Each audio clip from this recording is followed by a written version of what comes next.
देखिए, हम जो कर रहे हैं ना, सुबह से शाम तक, हर पल, जब भी हम हमारी बुद्धि एक्टिव होती है, जब भी हमारी माइंड से बीटा या अल्फा, जो स्वर की क्लास में हमने डिस्कस की थी ये चीज कि we are beta fried word, जैसे कि डॉक्टर श्वेता डाटिया बोलती हैं। तो हम लोग जब चौकन्ने होते हैं, जब रज तत्व के प्रभाव में होते हैं, तो हमारा ब्रेन में बीटा वेव निकलती है। उस टाइम पे एक्टिव होते हैं, बहुत अलर्ट होते हैं हम। जब हम आंखें बंद करके बैठ जाते हैं तो हमारे ब्रेन से अल्फा वेव निकलती है। तो दिन में हर एक व्यक्ति को कम से कम 10 मिनट के लिए आंखें बंद करके 2-3 बार बैठना चाहिए। 10 मिनट के लिए नहीं बैठ सकते, 5 मिनट के लिए बैठे। लेकिन इतना भी महत्वपूर्ण कार्य है आपका, बीच में आपको एक बार बीटा से अल्फा में जरूर जाना चाहिए। तो बीटा और अल्फा में जो भी कार्य हम करते हैं वो कर्म की श्रेणी में आते हैं। जब हम सो जाते हैं, जब हम अल्फा के बाद जो है थीटा और डेल्टा की रेंज में आते हैं, लोअर फ्रीक्वेंसी पे, जब हम ड्रीम की स्टेट में होते हैं, हम जब हम स्वप्न अवस्था में होते हैं, उस समय पे हमारे कर्म नहीं बनते। तो क्रियमान कर्म जो हम जागृत अवस्था में पूरे टाइम कर रहे हैं, उन्हें हम क्रियमान कर्म बोलते हैं, जो सुबह से शाम तक हम कर रहे हैं। और कोई भी व्यक्ति कर्म किए बिना तब तक नहीं रह सकता जब तक उसका रज तत्व एक्टिव है ना। हम मुझे जितनी मोमेंट आपको नेचर में लगती है, चाहे वो हवा चल रही है, चाहे हमारा ब्लड सर्कुलेट हो रहा है, चाहे सूर्य है, चाहे दिन रात हो रहे हैं, चाहे पृथ्वी अपनी धुरी पे घूम रही है, सबके लिए रज तत्व चाहिए। और जब तक रज तत्व है, व्यक्ति जरूर ही कर्म करता है अपना। जब हमारे दिल की धड़कन बंद हो जाती है, जब ब्लड सर्कुलेशन बंद हो जाता है, जब चेतना शरीर को छोड़ देती है, तो इसमें रज तत्व नहीं होता और ये डेड पड़ा होता है तमस की तरह। उस समय पे कर्म की गति भी बंद हो जाती है। क्रियमान कर्म कहते हैं जो हम वर्तमान में कर्म कर रहे हैं अभी। अब क्रियमान कर्म का जो भी हम सुबह से शाम तक करते हैं, उसके दो भाग होते हैं, एक फल अंश, एक संस्कार अंश। फल अंश किसे कहते हैं? कि जो भी हम करते हैं प्रत्यक्ष जो हमें दिखता है। जैसे आप मिठाई खा रहे हो, तो मिठाई खाने पे आप तो फिजिकली खा रहे हो उसको और आपको टेस्ट आ रहा है ना, ये उसका, ये फल अंश है। और मिठाई खाने की आदत अगर आपको पड़ गई, ये उसका संस्कार अंश है। क्योंकि जब आपको आनंद आएगा तो दोबारा फिर मन करेगा आपका। तो ये संस्कार अंश है। तो किसी भी कर्म के दो भाग होते हैं, एक जो हमें आनंद अभी आया उसका, और दूसरे जो हमें एक वृत्ति बन गई हमारे अंदर, उसको संस्कार अंश कहते हैं। फल अंश के भी दो भाग हैं, एक दृश्य, एक अदृश्य। दृश्य भाग कौन सा है? जो जैसे आपने मिठाई खाई, तो जो अभी आपका दृश्य दिख रहा है, आपको जो असर दिख रहा है, उसको दृश्य बोलते हैं। अदृश्य बोलते हैं जो अभी नहीं दिख रहा है। तो दृश्य में भी आपका जैसे दो पार्ट होते हैं, एक तात्कालिक, एक कालांतरिक। तात्कालिक क्या है? कि आपने मान लीजिए किसी का मिर्च खाने का स्वभाव है, जैसे स्वामी राम सुखदास कहते हैं, मिर्च खाने का स्वभाव है। तो तात्कालिक में क्या होगा, उसको मिर्च खाते हुए आनंद आएगा, आंखों से पानी आएगा, नाक से पानी आएगा, हो सकता है सर पे पसीना आ जाए। और कालांतरिक क्या है? पेट में जब बाद में जलन होगी। एक कालांतरिक का मतलब है आफ्टर अ गैप, है ना, after a period, after a delay जो चीजें आती हैं, वो कालांतरिक फल होता है।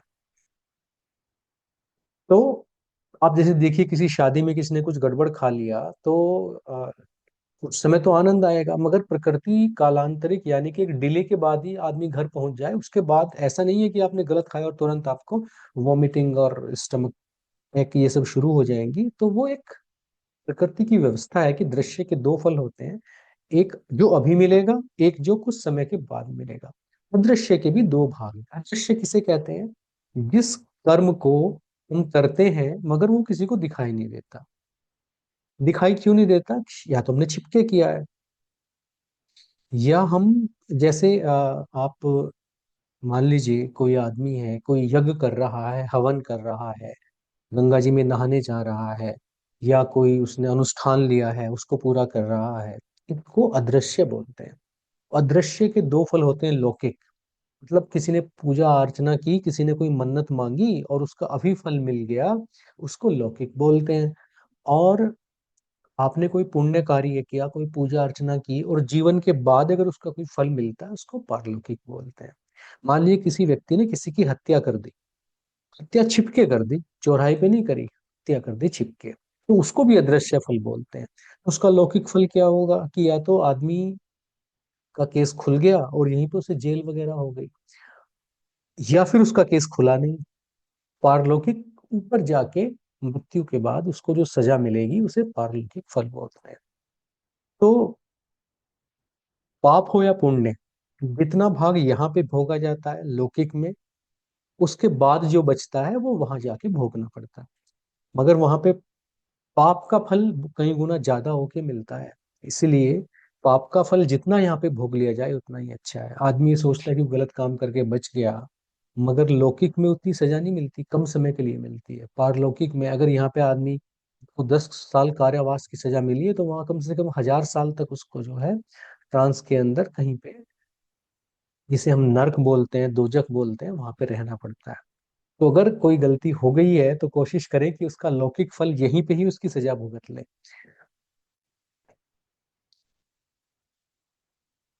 फिर आपके जो संस्कार अंश बनता है क्रियामान कर्म का, जो हम रात दिन करते हैं, उसके भी दो भाग होते हैं संस्कार अंश के भी, एक शुद्ध एक अशुद्ध।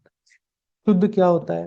विधि विधान से, शास्त्रों के हिसाब से, हमारी जो किताबों में लिखा है, जो हमारे वेदों में लिखा है, पुराणों में लिखा है, कुरान में लिखा है, गुरु ग्रंथ साहब में लिखा है, जो बुद्ध कह के गए हैं, जो गीता में लिखा है, जो भी हमारी किताबें हैं जो हमारे लिए गाइडलाइन का काम करती है, जिन्हें हम आसमानी किताबें बोलते हैं, है ना। जैसे हम बोलते हैं कि वेदों के कोई रचयिता नहीं है, तो जो हमें, जिन्हें हम आसमानी किताबें बोलते हैं, जो एक मैसेज के थ्रू लिखी गई है, उनके जो संदेश हैं, उनके हिसाब से जो हम काम करते हैं उसे शुद्ध बोलते हैं।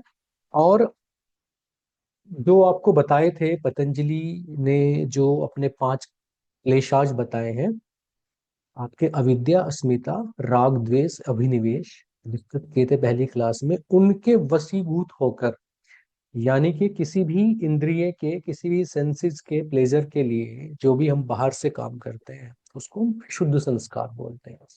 कोई भी काम जो हम करते हैं उसका या तो शुद्ध संस्कार बनेगा या अशुद्ध संस्कार बनेगा, और ये जाके चित्त में स्टोर हो जाता है। शुद्ध भी अशुद्ध भी जाके स्टोर हो जाता है। तो इस प्रकार जो हम कार्य आज की तारीख में कर रहे हैं क्रियामान कर्म, उसके इतने सारे पार्ट होते हैं। माइक ऑफ रखेंगे। ये क्रियामान कर्म को इंग्लिश में बताया गया है ना। एक तो रिएक्टिव आउटकम, एक रिकर्सिव आउटकम, एक विजिबल, एक इनविजिबल, है ना। इसमें जैसे विजिबल के दो पार्ट है, इंस्टेंट एंड डिलेड। इनविजिबल के इन लाइफ, ट्रांसकेंडल लाइफ के बाद जो मिलेगा। और जो आपके संस्कार है रिकर्सिव है, उसके भी दो पार्ट है। वन इज विच इज झाला जा एलिवेटेड। झाडा लावले साडे झाडा आहे बेटा लोग बंद रखे हैं, नहीं तो मैं बंद कर दूंगा यहाँ से फिर सबको।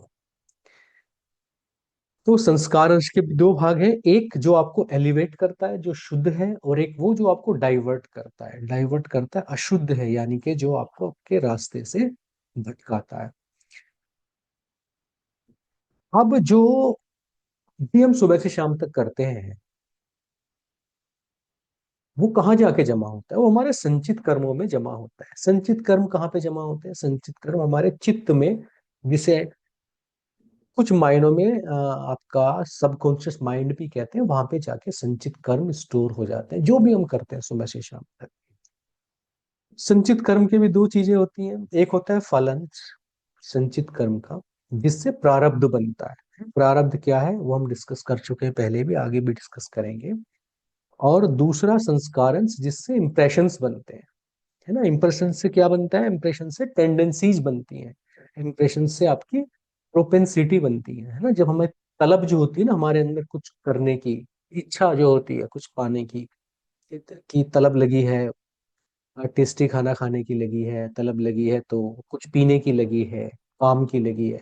तो इस प्रकार से जो हमारे अंदर जो स्फूर्णा होती है, जो प्रोपेंसिटी, जो इंटेंस डिजायर होती है किसी चीज की, वो भी आपकी कहाँ से आती है? संस्कार अंश से आती है, संचित में जो कर्म जमा है। तो संचित में हमारे जो कर्म जमा है, स्टोर्ड जो कर्म है चित्त में, इसके दो पार्ट होते हैं फिर से, है ना, एक सॉफ्ट पार्ट, एक हार्ड पार्ट, एक सॉफ्टवेयर, एक हार्डवेयर। हार्डवेयर आपका फल अंश हुआ और सॉफ्टवेयर आपका संस्कार अंश हुआ। तो वहां से इंप्रेशंस बनेंगे और फल अंश से हमारा प्रारब्ध बनता है।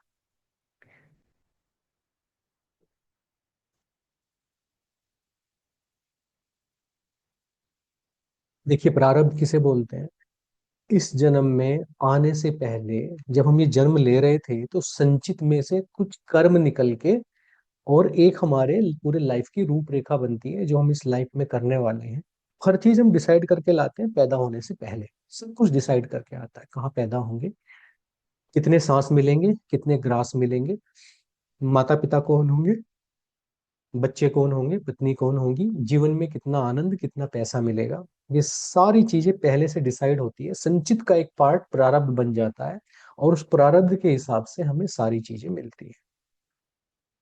ठीक है। तो प्रारब्ध जो कर्म है, अब आप समझिए, बहुत ध्यान से समझने वाली बात है। मान लीजिए किसी आदमी ने पूर्व जन्म में किसी का मर्डर कर दिया, तो अब उस मर्डर के केस में इस बार प्रारब्ध बनेगा। इस बार जब प्रारब्ध बनेगा तो वो आदमी जिसका मर्डर किया था वो लाइफ में मिलेगा। मगर ध्यान देने की बात यह है कि प्रारब्ध के कर्मों का फल परिस्थिति, सरकमटेंसेस के रूप में आता है। मतलब ऐसी स्थिति होगी कि वो आदमी सामने होगा, आप भी सामने होगे। इस पूर्णा गुस्सा वही होगा क्योंकि आपने उसको मारा है, तो उसके अंदर वो टेंडेंसी होगी कि वो आपको मारे। ठीक है। मगर मारेगा नहीं मारेगा ये आदमी के विवेक पे डिपेंड करता है। ये पूर्व निश्चित नहीं है कि वो आदमी उस आदमी को मारेगा या नहीं मारेगा। परिस्थितियां जरूर वैसी बनेंगी। प्रारब्ध के हिसाब से परिस्थितियां बनती और यही प्रकृति का न्याय है। अगर ये भी पहले से फिक्स है कि कोई किसी को मार देगा नहीं मारेगा, बदला लेगा नहीं लेगा, तो फिर तो ये मूवी हो गई, फिर तो ये एक सीरीज हो गई, एक एक लिखी हुई कहानी हो गई, पटकथा हो गई। मगर ईश्वर का न्याय ऐसा है कि ये सब चीजें पहले डिसाइड नहीं होती। प्रारब्ध के हिसाब से, पूर्व जन्मों के कर्मों के हिसाब से हमारी परिस्थितियां बनती है। कई बार अनुकूल परिस्थिति आती है, कई बार प्रतिकूल परिस्थिति आती है। अनुकूल का मतलब फेवरेबल, प्रतिकूल का मतलब अपोजिट। और नॉर्मली 90% जो आपकी परिस्थिति होती है वो मिक्स्ड होती हैं। कुछ अच्छा भी होता है उसमें और कुछ खराब भी होता है। प्रारब्ध कर्मों से हमें यही चीजें मिलती हैं। इसे अगली स्लाइड में दिखाता हूँ, ये अंग्रेजी में है। तो favourable condition, mix circumstances, unfavourable circumstances. तो इसमें जो फेवरेबल, ये जो भी सरकमटेंसेज हैं, इसमें जो एक्शंस होते हैं वो तीन तरीके से हो सकते हैं। एक तो एक्शन ये हो सकता है कि भाई आपने अपनी मर्जी से कोई काम किया है। एक आदमी ने शेयर मार्केट में पैसे लगाए, दूसरे ने भी लगाए, एक को फायदा हो गया, एक को नुकसान हो गया। ये आपका अपना एक्शन। ठीक है। दूसरा होता है रिलेक्टेंट एक्शन, मतलब ये हो गया आपका किसी और की इच्छा से हुआ, आपकी वजह से नहीं हुआ है। तो इसमें क्या होता है कि किसी आदमी ने जो है, किसी आदमी ने किसी को किसी काम के लिए, जैसे किसी ने किसी को गोद ले लिया, या किसी ने किसी को अपने यहाँ किसी बहुत अच्छी पोस्ट पे रख लिया, उसका मेहनत देख के उसको, वो अपनी मर्जी से नहीं हुआ, उसे परेच्छा पूर्वक कहते हैं, वो दूसरे की इच्छा से हुआ। तीसरा होता था गाइडेड। आपने किसी को बरगलाया, आपने किसी को जो है किसी काम के लिए उकसाया, या किसी ने आपको उकसाया और वो आपने काम किया, तो उसको बोलते हैं गाइडेड एक्शन। इस प्रकार से हमारे तीन तरह के एक्शन होते हैं, फेवरेबल केस में भी, मिक्स्ड केस में भी और अनफेवरेबल सिचुएशन में भी। तो ये हो गए आपके प्रारब्ध के। यहां तक अगर किसी को कोई प्रश्न पूछना है तो पूछे, नहीं तो फिर आगे बढ़ेंगे।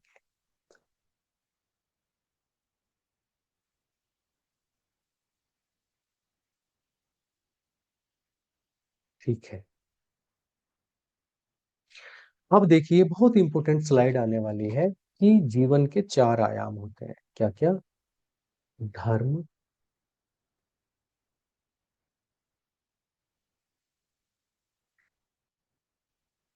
अर्थ, काम एंड मोक्ष।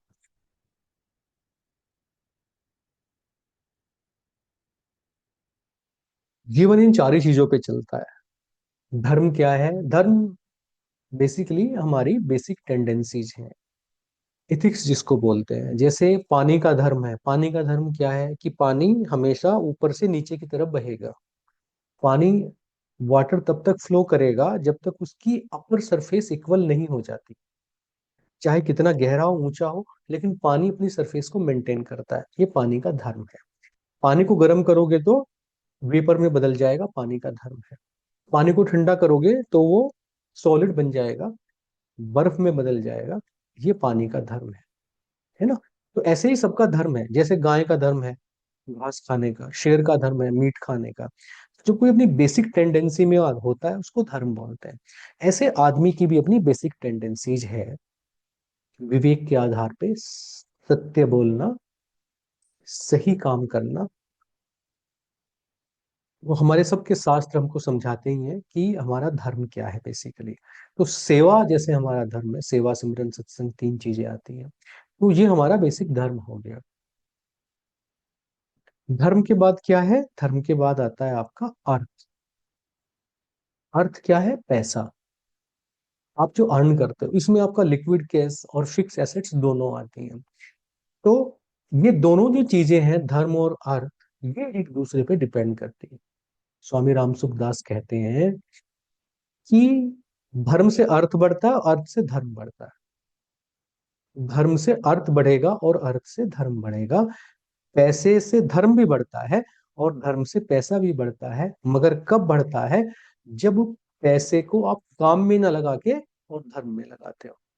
जो पैसा आप कमाते हो, आप 1 करोड़ कमा रहे हो, 10 करोड़ कमा रहे हो, 100 करोड़ कमा रहे हो, अगर आप उसका एक मेजर पोर्शन सेवा पे खर्च करना चाहते हो, या आपके दिमाग में, एक्सट्रीम केस में बोल रहा हूँ, कि पैसे का कोई संस्कार ही नहीं है, आप कमा रहे हो मगर दिमाग में आपके सेवा चलती है, परहित में लगाना है, धार्मिक कार्यों में लगाना है, तो स्वामी रामसुख दास ये कहते हैं कि उस अर्थ का, उस पैसे का एक ऐसा प्रारब्ध बनता है, एक ऐसा प्रारब्ध बनता है कि जो आपको कितना धनवान बना सकता है, और आप अगले जन्म में कितने धनवान बन के पैदा हो सकते हो, आप सोच नहीं सकते।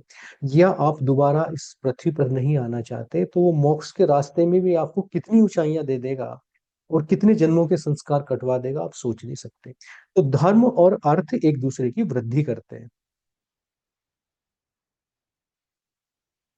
चौथा है मोक्ष।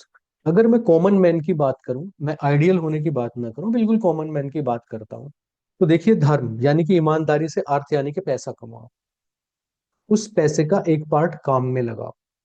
मान लो आपने कहा कि मैं अपनी मौज मस्ती पे, अपने परिवार पे, घूमने फिरने पे, मजे करने के ऊपर 20% पैसा खर्च करूंगा।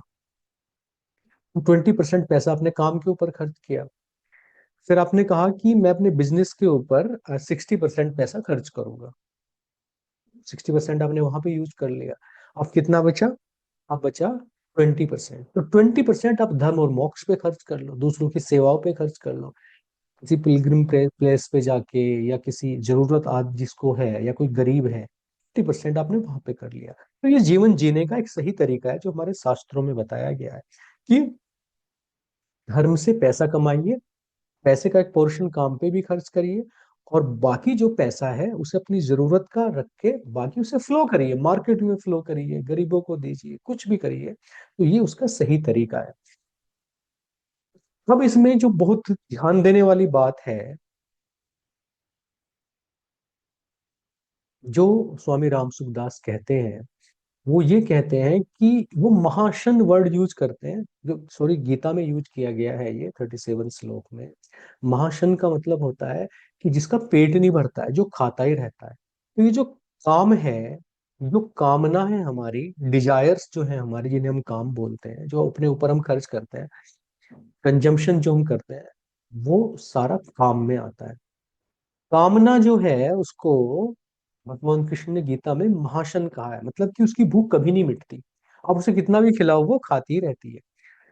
तो जो भी पार्ट आपने अपने पुण्यों का, अपनी अर्निंग का, अपने काम के ऊपर खर्च किया, वो नष्ट हो जाता है, वो खत्म हो जाता है। मान लो आपने बहुत सारा पैसा कमाया और उसे यहीं पे यूज कर लिया, कोई पुण्य नहीं किया, कोई आगे के लिए नहीं रखा, गरीबों पे किसी जगह पे जाके दान पुण्य नहीं किया, तो वो यहीं का ही खत्म हो जाएगा, आपके साथ कुछ नहीं जाता है।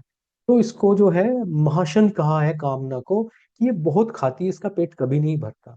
आप कितनी बड़ी गाड़ी ले लो, आप कितना बड़ा घर ले लो, आप लग्जरी ले लो, आप जमीनें खरीद लो, अपना काम बढ़ाते जाओ, तो ऐसा कभी भी नहीं होगा कि आपको संतुष्टि हो जाए उससे। तो ये बैलेंस आपको जिंदगी में बना के रखना है। बस अनन्या, अभी मैं आपके पास आता हूँ। इसमें यहाँ पे एक चीज जो बहुत समझने की है, बहुत ध्यान से सोचना समझना है बात, कि जहां मैंने ये सर्किल बनाया है अर्थ और काम में, ये दो चीजें पहले से फिक्स्ड है। पहले से फिक्स्ड का क्या मतलब है, कि अर्थ कितना आएगा आपके पास, जीवन में कितना पैसा आएगा, पहले से फिक्स है। मौज मस्ती जीवन में सुख सुविधा कितनी मिलेगी, पहले से फिक्स है। प्रारब्ध में लिख के आया, चेंज नहीं हो सकता। तो ये पहले से लिखा है कि कितना पैसा आएगा, जीवन में क्या ऐश्वर्य रहेंगे, दो चीजें पहले से फिक्स हैं। धर्म और मोक्ष दोनों फिक्स नहीं है। अगर आपने 10 करोड़ कमाए, वो 10 करोड़ आप ईमानदारी से धर्म से कमाएंगे, या बीच में कमजोर होके टूट के बेईमानी से कमाएंगे, ये चीज पहले से फिक्स नहीं होती। ये इस जीवन का संस्कार है, ये हम आज पैदा करते हैं। अगर हम ईश्वर पे विश्वास करें, अगर हम प्रारब्ध पे विश्वास करें, और हमारे पास अगर 10 करोड़ आने हैं और हम गलत काम ना करें, तो हमारे पास आएंगे आएंगे आएंगे। हम क्योंकि कमजोर हैं, हम क्योंकि विवेक के आधार पे काम नहीं करते, हमें क्योंकि भविष्य नहीं दिखता, तो हमें यह लगता है, और पर्टिकुलरली इस कंट्री में लगता है, कि भाई साहब ईमानदारी से तो पैसा कमाया ही नहीं जा सकता। इसलिए हम धर्म का त्याग कर देते हैं, और वही चीज हमारी नए संस्कार के रूप में, प्रारब्ध के रूप में संचित में जाके जमा हो जाती है, जो हम आज की तारीख में क्रियामान के रूप, प्रारब्ध नहीं, क्रियामान के रूप में कर रहे हैं। मोक्ष हमारा पहले से फिक्स नहीं होता, ना धर्म फिक्स है ना मोक्ष फिक्स है। हम कितनी साधना करेंगे, जीवन में कितनी आध्यात्मिकता होगी, इस जीवन में हमारी मुक्ति होगी या नहीं होगी, ये भी पहले से फिक्स नहीं होता। आप ये समझें कि आपके विद्यार्थी जीवन में, स्टूडेंट लाइफ में, आपके सब्जेक्ट फिक्स्ड है, एग्जाम कब होंगे ये भी फिक्स्ड है, फीस कितनी लगेगी ये भी फिक्स्ड है। मगर दो चीजें फिक्स नहीं है। एक तो ये कि आप एग्जाम के टाइम पे चीटिंग करोगे या नहीं करोगे, दूसरे मोक्ष यानी कि आपका रिजल्ट कब आएगा, क्या आएगा, और आप कितने साल में उस डिग्री को पूरी करोगे। तो दो चीजें फिक्स नहीं होती, धर्म और मोक्ष, दो चीजें हमेशा फिक्स होती हैं, अर्थ और काम। इसलिए भगवान कृष्ण ये कहते हैं कि पैसे में और कामनाओं में, इच्छाओं में, डिजायर्स में हमेशा संतुष्ट रहना चाहिए, क्योंकि वो तो प्रारब्ध के हिसाब से ही मिलेगा। लेकिन धर्म में और मोक्ष में, स्पिरिचुअलिटी में एंड इथिक्स में कभी भी संतुष्ट नहीं होना चाहिए, क्योंकि ये हमारा नया कर्मा होता है। ठीक है, अब जिसे जो प्रश्न करना है वो कर सकता है। सर, आप कुछ देर पहले बोले थे कि हम अपने संस्कार काट सकते हैं। So just wanted to confirm कि कर्म नहीं काट सकते बट संस्कार काट सकते हैं। ऐसे में समझा नहीं, डिफरेंस बताओ। सर एग्जैक्टली मुझे ये वो वर्ड्स याद नहीं आ रहे, बट आप कुछ बोले थे कि संस्कार कट जाते हैं हमारे, अगर हम जिस वे से अर्थ और काम को परसीव करते हैं या उसको जैसे संतुष्ट रहते हैं, तो उस रिलेटेड हम लोग अपने, तो मैं मतलब जो इम्प्रेशंस हम लोग जमा के रखते हैं उसको इरेज कर सकते हैं हम लोग, बट कर्म जो पास्ट लाइफ के उसको काट नहीं सकते। Is my understanding correct? Forget आपने मतलब वो कॉन्टेक्स्ट हाँ, क्या। मैं समझ गया। देखिए, एक हमारी टेंडेंसी होती है, एक हमारे कर्म होते हैं। मान लीजिए किसी की टेंडेंसी है रिश्वत लेने की, वो नेचुरली, जैसे देखा ना कुछ बच्चे चोरी करते हैं स्कूल में, मतलब बिना मतलब चोरी करेंगे, ऐसा नहीं कि घर पे पैसे नहीं है या घर वाले नहीं देते हैं, पर उनको पेंसिल रबड़ चुराने की आदत होती है। वो संस्कार वो बच्चा लेके आया है, वो संस्कार लेके आया, अपने साथ में लेके आया। संस्कार का मतलब है टेंडेंसी है उसकी। पर मान लो किसी टीचर ने उसको बुला के समझाया और ये एग्जाम्पल दिया कि चोरी करना बुरी बात है, और वो उस चीज को समझ भी गया। वो 20 साल बाद स्टेज पे खड़ा होकर कोट भी करता है कि वो टीचर अगर मुझे ना मिलता तो शायद मैं जिंदगी भर चोरी ही करता रहता। या घर पे किसी ने आके बता दिया और उस दिन इतनी तगड़ी मार पड़ी, तो बंदा ये कहता है कि मेरे पापा ने अगर मेरी वो पिटाई ना की होती उस दिन, तो शायद मैं चोर ही बन जाता। तो जो हमारे संस्कार है, जो टेंडेंसीज है हमारी, दो चीजें हमारी समझनी चाहिए जो बहुत महत्वपूर्ण है, मैं यहाँ पे बता रहा हूँ। कि प्रारब्ध जो है वो हमेशा हमारे संचित से आता है, जो स्टोर्ड है चित्त में, वहां से प्रारब्ध आता है। मगर टेंडेंसीज वहां से नहीं आती। टेंडेंसीज आती हैं क्रियमान से।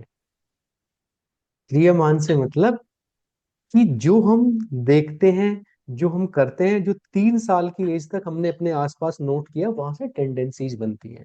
मुश्किल से 20% टेंडेंसीज ऐसी हैं जो हम अपनी संचित से लेके आए हो। मगर अगर संचित में कोई टेंडेंसी है, और वो जो टेंडेंसी है वो बार बार हमारे थॉट प्रोसेस में आके प्रारब्ध में शामिल हो गई, ये पॉसिबल है, तो वो टेंडेंसी भी हमसे कहीं काम करवा देती है।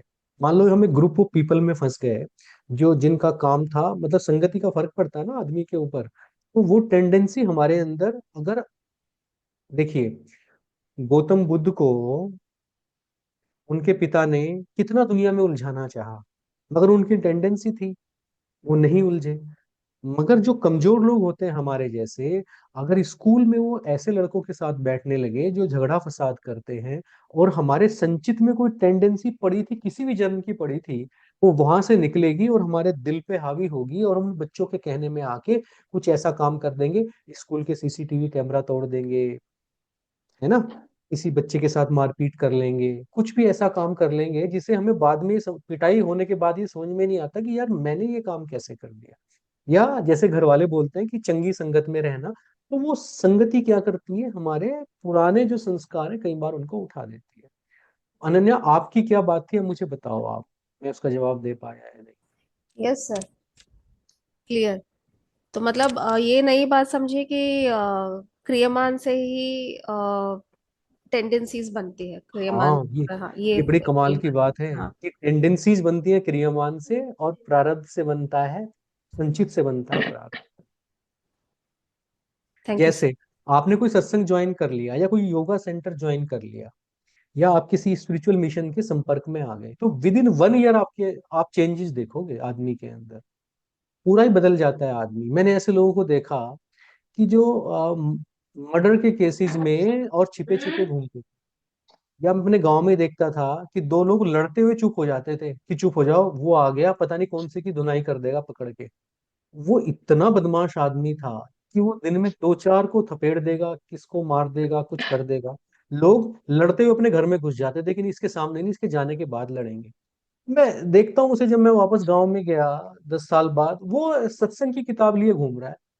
अरे मैंने कहा इसको क्या हुआ, कह रहा झोले में किताबें रखता है, ये किसी सत्संग में जाने लग गया, और ऐसे हाथ जोड़ के। तो ये चीजें कहाँ से आई, वो सत्संग में जो गया है आदमी, जो उसे कोई मेंटोर मिल गया है, वहां से वो चेंजेस आए हैं। तो ये बहुत अच्छी बात है कि हमारी जितनी भी स्फुरनाएं हैं, हमारी जो प्रोपेंसीज हैं, जो हमारी टेंडेंसीज हैं, वो वर्तमान से इफेक्ट होती है। ये ईश्वर का न्याय है कि अगर अपने बच्चों को आप सही संगति दोगे। इवन देखिए, बच्चे ना आपकी बातों से नहीं सीखते। आप सिगरेट का धुआं मार के और बच्चों को कहते रहो कि सिगरेट पीना बुरी बात है, तो आपकी बातों से नहीं सीखता, आपके आचरण से सीखता है। वो आपको ऑब्जर्व करता है सुबह से शाम, प्रोबिंग एक्शन करता है। छोटा बच्चा ना, वो इतनी प्रोबिंग करता है। जैसे आप टीचर को नहीं देखते, जब टीचर आपका क्लास में आता था, तो आप उसकी बेल्ट भी, जूते भी, पैंट भी, क्रीज भी, खड़ा होना, चलना, ब्रश करके आया कि नहीं आया है, बाल कैसे हैं, दाढ़ी बढ़ा रखी है क्या, इतनी सारी चीजें ऑब्जर्व करते थे, और टीचर कभी सोच भी नहीं सकता कि आप लोग ऑब्जर्व कर रहे होंगे। तो ऐसे ही ना बच्चा ऑब्जर्व करता है, बच्चे को ये भी पता है कि पिताजी से कब मांगना है, कौन सी चीज माँ से मांगनी है। तो जो बच्चा ऑब्जर्व कर रहा है, उसके लिए हमें रोल मॉडल बनना होता है। रोल मॉडल हम बनेंगे, तो बच्चों में हम संस्कार लेके आएंगे। तो ये ईश्वर का सबसे बड़ा न्याय भी है कि अगर सब कुछ पहले से फिक्स होता, तो इस दुनिया का फिर कोई फायदा नहीं होता ना। सर मतलब मेडिटेशन के मार्ग पे या सत्संग के मार्ग में जाना भी, मतलब it is not written in the prarabdha. It can, you you can get rewarded in your kriyamana also. मतलब कुछ पास का कनेक्शन होगा तो मेडिटेशन में जाएंगे या सत्संग में जाएंगे, ऐसा कुछ नहीं है। देखिए, लिखवा के दो ही चीज लाए हैं। देखिए, जब आपका बच्चा, जब स्कूल में आप भर्ती करते हो, ये फिक्स है कि वो टॉप करेगा या पास करेगा? एक एलिजिबिलिटी से एडमिशन हो गया ना, तो दो चीजें फिक्स हैं, पैसा और मौज मस्ती। इसके अलावा देखिए, टेंडेंसी तो होती है, एक टीचर ना क्लास में ऐसे बता देता है, क्लास में जाएगा, इसके 20 नंबर आएंगे, इसके 25 आएंगे, इसके 30 आएंगे, ये फेल होएगा, ये टॉपर बनेगा। वो 6 महीने से देख रहा है, तो उसको टेंडेंसीज पता है, और नॉर्मली वो करेक्ट भी होता है। मगर एक लड़का है जिसे लड़की की कोई बात लग गई, और आप उसे कह रहे थे इसके 15 ही नंबर आएंगे, और वो 50 में से 50 ले आया, फिर क्या करोगे? तो ये चीज फिक्स नहीं होती है, आदमी को पता नहीं क्या लग जाए जिंदगी में। आध्यात्मिकता और धर्म, ये दो चीजें फिक्स नहीं है, और यही स्वतंत्रता है, और यही इस जीवन की सबसे बड़ी खूबसूरती है। इसी के लिए मानव जीवन है। जो जानवर होते हैं, जानवरों की केवल दो डायमेंशन होती हैं, अर्थ और काम, घोंसला और अंडे देना। ठीक है, ये टेरिटरी है, मैं शेर हूं, ये जंगल है मेरा, मैं फलाने को खाऊंगा और जाऊंगा। तो जानवरों में केवल एक तो अर्थ है, एसेट्स है उनकी अपनी, सर्वाइवल है, प्लस रिप्रोडक्शन है। इसके अलावा जो बाकी की दो डायमेंशन है वो केवल ह्यूमन बीइंग में है, और वो दोनों फिक्स नहीं होती। इसलिए तो आदमी का जन्म दिया ईश्वर ने। अगर वो भी फिक्स होती तो हम भी जानवरों जैसे ही हो गए।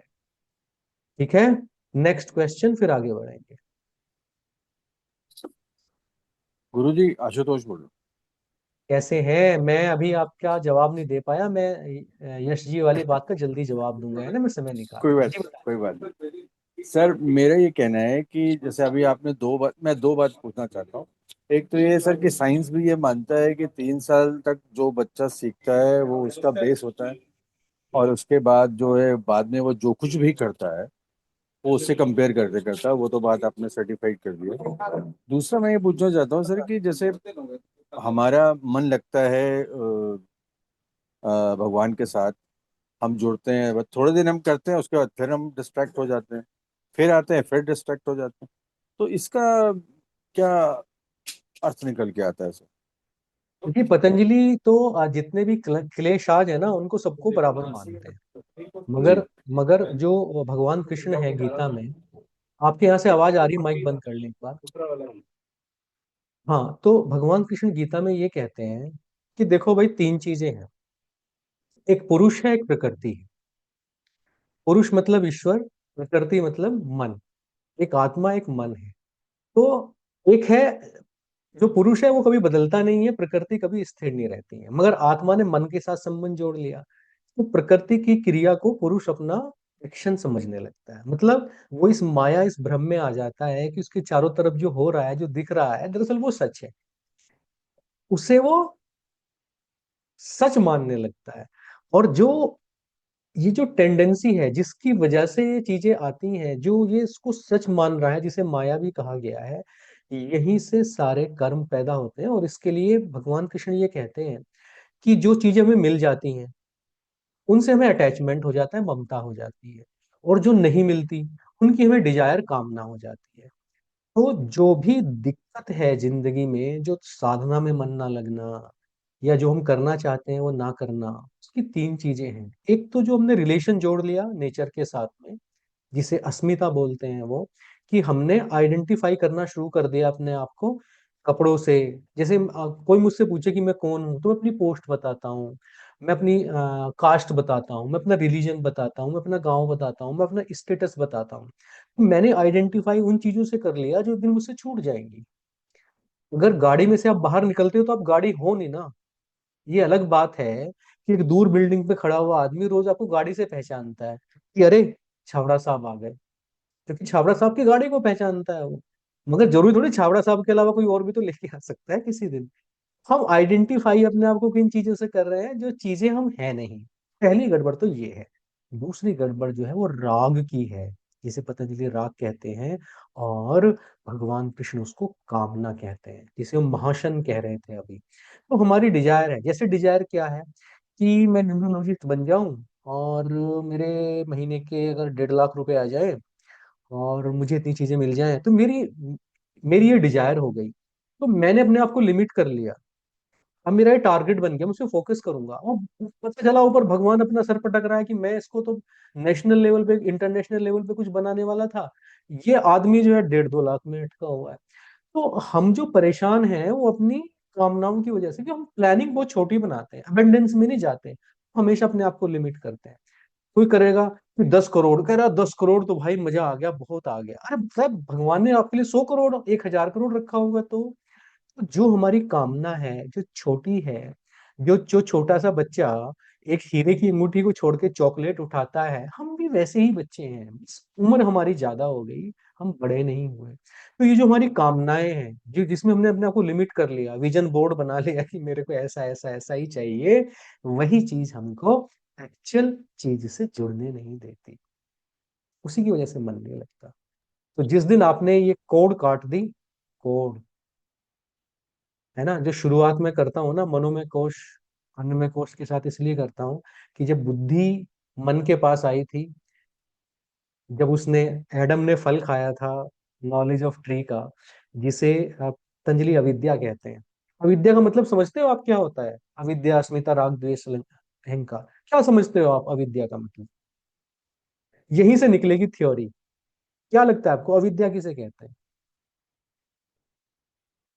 या जो हमारी नॉलेज है, जो जो हम जानकारी नहीं है हमारे पास, पराशक्ति वाली जो नॉलेज है वो।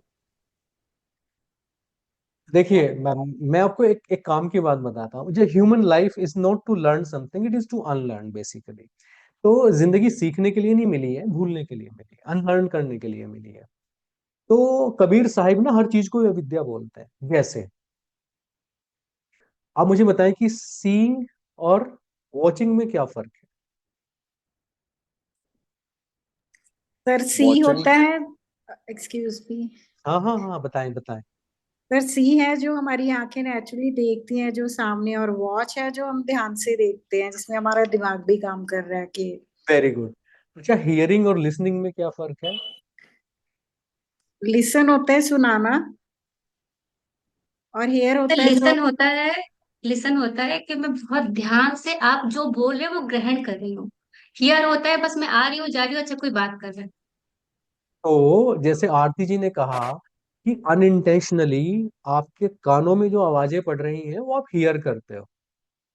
लिसन आप वो करते हो जिसमें आप इंटरेस्टेड हो, ठीक है। आप वॉच वो करते हो जिसमें आप इंटरेस्टेड हो। और सी आप इसलिए करते हो कि रास्ते में चल रहे हो, दुनिया भर की चीजें तो आप देखते हो।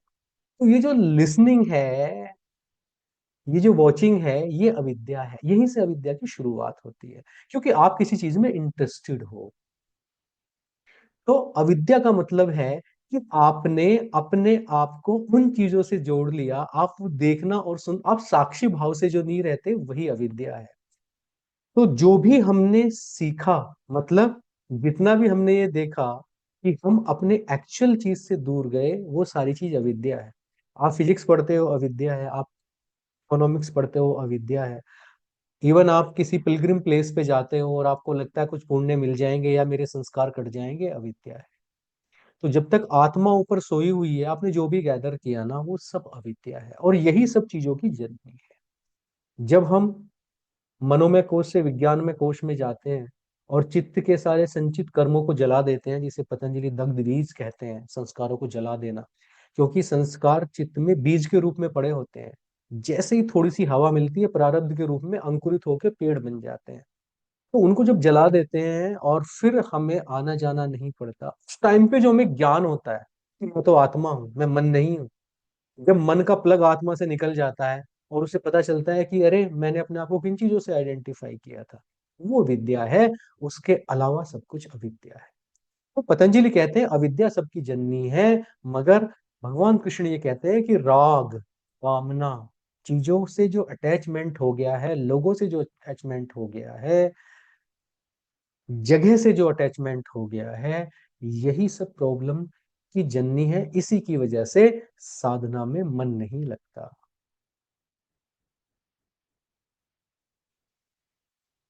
प्रारब्ध को फाइनली एक बात भोग। बता दीजिए। हाँ हाँ, आज शिवाजी कैसे हैं? बहुत बढ़िया। आपके प्रश्नों से डर लगता है मुझे। नहीं, एक छोटा सा ही प्रश्न है मेरा कि इन सबसे बाहर कैसे आए।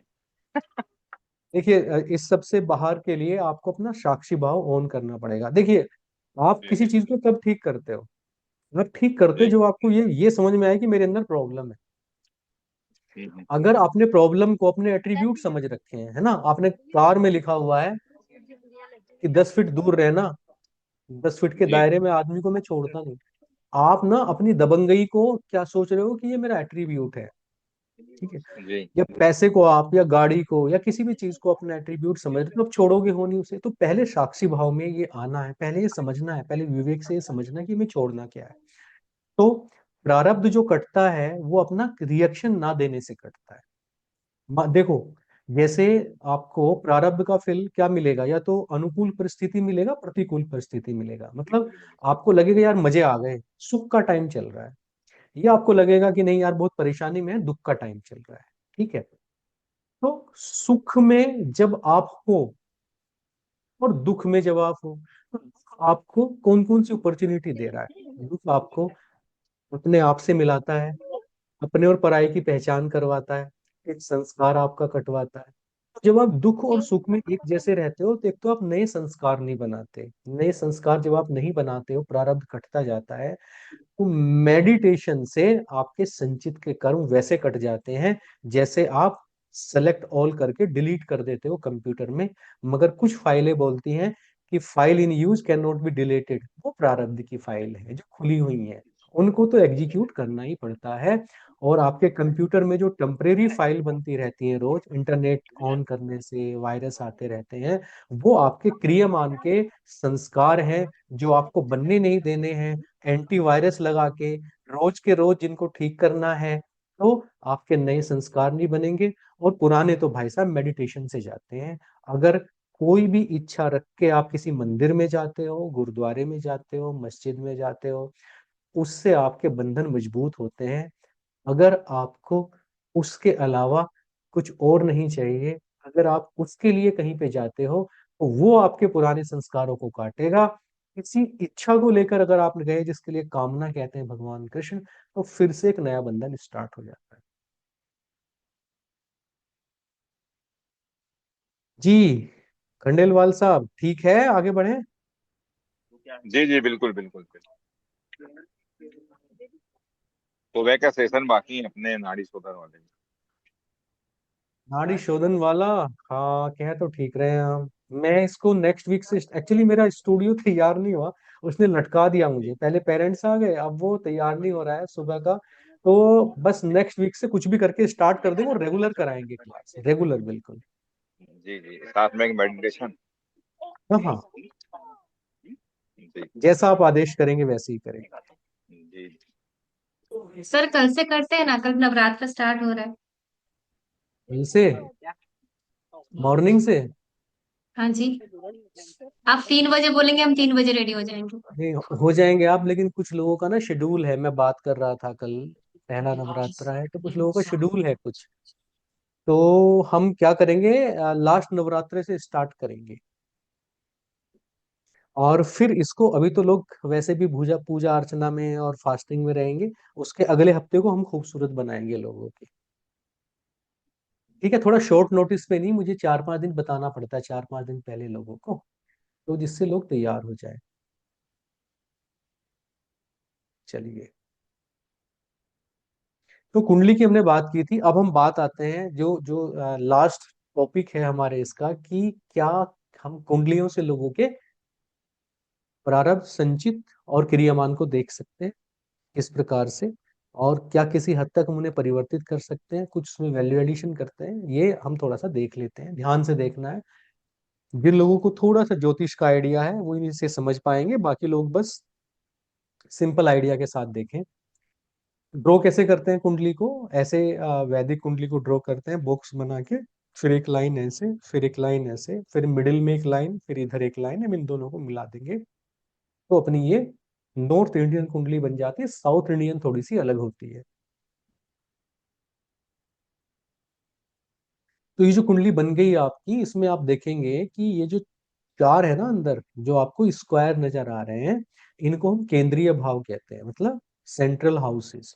और जो ट्रायंगल्स नजर आ रहे हैं, ये आपके कॉर्नर हाउसेज हो गए। इनके भी बहुत सारे नाम हैं जिनके बारे में ज्यादा चर्चा नहीं करेंगे। तो ये जो चार जो हैं आपके सेंट्रल हाउसेज, ये एक्टिव हाउसेज हैं आपके।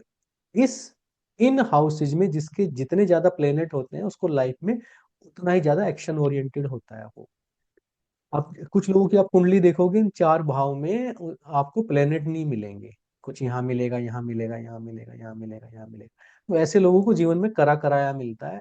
पूर्व में उन्होंने बहुत पुण्य कमाए हैं, तो बिना किसी ज्यादा मेहनत के जिंदगी में ज्यादा मिलता है उनको। तो उनके केंद्रीय भावों में प्लेनेट्स नहीं होते। तो इन प्लेनेट इन भावों को हम बोलते हैं केंद्रीय भाव, सेंट्रल हाउसेस। तो इसमें जैसे इसको पहला घर बोलते हैं, इसको दूसरा, ये तीसरा, ये एंटी क्लॉक चलता है। चौथा, पांचवा, छठा, सातवां, आठवां, नौवां, 10वां, 11वां, 12वां, इस तरीके से हमारी कुंडली में 12 भाव होते हैं, एक से लेके और 12 तक। और इन्हें राशि भी बोलते हैं। जैसे ये आपका जो ये स्क्वायर देख रहे हो ना आप, तो ये आपका भाव यानी कि घर हो गया, और एक इसकी राशि हो गई। तो यहाँ पे भाव भी एक है, राशि भी एक है, मगर कई बार ऐसा होता है कि राशि शिफ्ट हो जाती है। आपका भाव पहला रहेगा, राशि 12वीं आ जाएगी। भाव पहला रहेगा, राशि राशि आपकी चौथी आ जाएगी। तो राशियां बदलती रहती हैं, लाल किताब में नहीं बदलती। लाल किताब का कंसेप्ट अलग है थोड़ा सा, मगर बाकी में नॉर्थ इंडियन, साउथ इंडियन और वेस्टर्न में बदलती रहती है। ये आपकी राशियां कुछ भी हो सकती हैं। जो भाव होता है जिसको घर बोलते हैं, जो ये पहला है, इसको बोलते हैं फील्ड। और जो राशि इसके अंदर होती है इसको बोलते हैं फोर्स। फील्ड कभी नहीं बदलते, पहला फील्ड फील्ड ही रहेगा। ठीक है। अब जैसे मार्स है, ये पहले घर का केयर टेकर है। वीनस है जैसे दूसरे घर का केयर टेकर है। मरकरी तीसरे घर का केयर टेकर है। मून है चौथे घर का। सन है पांचवें घर का। मरकरी फिर छठे घर का। फिर वीनस सातवें घर का। फिर मार्स आठवें का। फिर नाइन्थ हाउस का जुपिटर। फिर 10th हाउस का सैटर्न। फिर 11th हाउस का सैटर्न। फिर आपका जुपिटर 12th हाउस का। तो जितने भी प्लेनेट हैं वो दो हाउसेज के केयर टेकर होते हैं, है ना। जैसे मार्स आपका फर्स्ट 8 का है। फिर वीनस 2 7 का है। फिर मरकरी 3 6 का है। फिर मून एंड सन 4 5 के हैं। फिर सैटर्न 10 11 का है। 9 12 का जुपिटर है। तो इस तरीके से ये केयर टेकर है इन हाउसेज के। और ऐसे इनके रूलर्स भी होते हैं। जैसे पहले घर का रूलर सन है, दूसरे का मून है, तीसरे का मरकरी है, चौथे का जुपिटर है, पांचवे का सन है, छठे का मरकरी है, सातवें का सैटर्न है। ये मार्स का घर हो ही गया, जुपिटर का हो गया। ये फिर मार्स है 10वें घर का, फिर आपका सैटर्न है, और फिर आपका वीनस है। इस तरीके से ये रूलर्स हैं इन घरों के। अब केयर टेकर और रूलर को इकट्ठे लें तो आप देखेंगे केंद्रीय भाव में, 12वें भाव में, और दूसरे भाव में। एक तो ये 3 घर और केंद्रीय घर, इसमें आपको दो दो नजर आएंगे, बाकी सब जगह एक एक नजर आएगा। तो केंद्र के जो घर हैं ये 4 घर, इसमें आपको दो दो नजर आए। और पहले घर के आगे और पीछे आपको दो दो नजर आए, बाकी सब जगह एक एक ही प्लेनेट होते हैं, यानी कि बाकी घरों के रूलर्स नहीं होते। तो रूलर्स आपका पहले घर का होता है जिसे असेंडेंट बोलते हैं, दूसरे घर का होता है, चौथे घर का होता है, सातवें घर का होता है, 10वें घर का होता है, 12वें घर का होता है रूलर। तो एक केयर टेकर हो गए, एक आपके रूलर हो गए। अब अगर देखें तो जो पहला घर होता है ये सेल्फ का होता है, इसको लग्न बोलते हैं, और इंग्लिश में बोलते हैं असेंडेंट। असेंडेंट का मतलब होता है राइज। जैसे जो सन है ना, वो ईस्ट से राइज होता है। ईस्ट डायरेक्शन को, सन के राइज करने को असेंडेंट बोलते हैं, पहले घर को। तो इसे हम बोलते हैं लगन। लगन जो होता है, लगन का मतलब होता है टू लिंक, जोड़ने को बोलते हैं लगन। तो ऐसा हम क्यों बोलते हैं? क्योंकि आत्मा 12वें मोक्ष के भाव से ही माँ के गर्भ में आती है, और माँ के गर्भ से जन्म लेती है। तो इसलिए हम इस गर्भ को लगना बोलते हैं, लगन। तो ये जो माँ के गर्भ का वूम का भाव है, और यहाँ पे आत्मा या तो मोक्ष को प्राप्त हो जाएगी, 12वां घर मोक्ष का होता है, और मोक्ष नहीं मिला तो उसे दूसरा जन्म मिलके वो फिर लगन में आ जाती है, असेंडेंट में आ जाती है। पहला घर होता है सेल्फ का। चौथा घर होता है स्टोर हाउस। हम जो भी करते हैं इस जन्म में, जो भी कर रहे हैं वो कहाँ पे जाके स्टोर हो रहा है? चौथे घर में। सातवां घर होता है पार्टनर का, इसके सामने वाला घर पार्टनर का होता है। और 10वां घर होता है हमारे एक्शंस का। तो एक्शंस हम कर रहे हैं यहाँ पे 10वें घर में, और स्टोर हो रहा है चौथे घर में।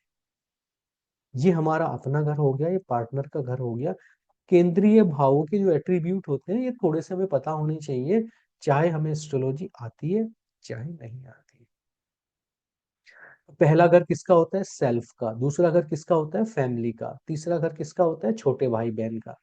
चौथा घर ना स्टोर हाउस, ये मदर का हाउस भी होता है, इमोशंस का होता है। फिफ्थ जो हाउसेज होता है वो फ्यूचर जनरेशंस का होता है, एंटरटेनमेंट का होता है। छठा जो होता है वो रोग ऋण और शत्रु का होता है, सर्विसेज का होता है, चैलेंजेस का होता है, कंपटीशन का होता है। सातवां घर हमारे पार्टनर का होता है, बिजनेस का होता है। आठवां घर हिडन पावर का होता है, जो भी आदमी की हिडन पावर्स होती है वो आठवें घर से देखी जाती है, इसको मृत्यु का घर भी कहते हैं। और पास्ट जनरेशन का घर नौवां होता है, और हमारे वर्क और प्रोफेशन का घर 10वां होता है। जैसे हमारे छोटे भाई बहन हम तीसरे घर से देखते हैं, बड़े भाई बहन हम 11वें घर से देखते हैं। और 12वां घर जो होता है हमारे खर्चों का घर होता है, हमारे मैरिटल लाइफ के प्लेजर का घर होता है, और मोक्ष का घर भी यही होता है। तो जो भी काम हम करके छोड़ देते हैं और उससे ऊपर उठ जाते हैं, वो सारे के सारे काम हम 12वें घर से देखते हैं। तो 12वां घर आपका मोक्ष का घर हो गया। इस तरीके से इन घरों के एट्रीब्यूट भी होते हैं। कुल मिला के आपको ये याद रखना है कि 12 आपकी राशियां होती हैं, 12 आपके घर होते हैं, 9 आपके प्लेनेट होते हैं, और ये कुछ भाव हैं जिनके बारे में आपको जानना चाहिए, और ये एट्रीब्यूट होते हैं इन भावों के, जो हमने पिछली क्लास में भी डिस्कस किए थे। अब हम मून की पोजीशंस की बात करेंगे थोड़ा सा, बिल्कुल ये थोड़ी सी नई चीज है, इसके बारे में बात करेंगे कि जब मून जो होता है वो कुंडली में 28.5 दिन में पूरा राउंड लगा लेता है। तो जब राउंड लगा लेता है वो पूरा, तो मून बहुत तेजी के साथ मूव करता है। मून का मतलब होता है हमारा माइंड से हम देखते हैं। जैसे माइंड आत्मा से पावर लेके, अब माइंड की अपनी पावर नहीं होती, आत्मा से पावर लेके ही सारे काम करता है। ऐसे मून की भी पावर नहीं होती, सन से ही पावर लेके वो सारे काम करता है। और जैसे मन जो है ना बहुत चंचल है, दौड़ता रहता है, ऐसे ही आपकी कुंडली में चंद्रमा भी लगातार मूव करता रहता है। एक घर में वो जो है लगभग ढाई ढाई दिन में एक पूरा घर कंप्लीट कर लेता है, 28 दिनों में पूरा का पूरी कुंडली। जबकि बाकी जो हाउस जो प्लैनेट्स है उन्हें महीनों महीनों सालों सालों लग जाते हैं किसी घर में, मगर मून बहुत तेजी के साथ रोटेट करता है। और अमावस्या के दिन क्या होता है कि सन और मून एक ही भाव में आ जाते हैं। ये जरूरी नहीं है कि 10वें में ही आएंगे, एग्जाम्पल के लिए लिखा है, कहीं भी आ सकते हैं, क्योंकि सन दिग्बली होता है 10वें घर में, इसलिए मैंने यहाँ पे लिख दिया। सन का अच्छा घर माना जाता है ये। तो आपका सन और मून दोनों एक भाव में है, एक घर में है, यानी कि दोनों के बीच में 0 डिग्री का अंतर है, तो जिसको हम अमावस्या बोलते हैं। इस दिन आपको बिल्कुल भी अंधेरा रात में नजर आता है, और मून के ऊपर कोई लाइट नहीं पड़ती, अर्थ पूरी तरीके से बीच में आ जाती है। तो सन और मून के बीच का जो एंगल है वो 0 डिग्री हो गया, है ना। इस तरीके से दिखता है ये। जब आप 0 डिग्री, यहाँ पे मैं सॉफ्टवेयर की बात कर रहा हूँ, 00 एज है इसकी, 0 डिग्री है। और फुल मून कब आएगा? 14.5 दिन के बाद आएगा।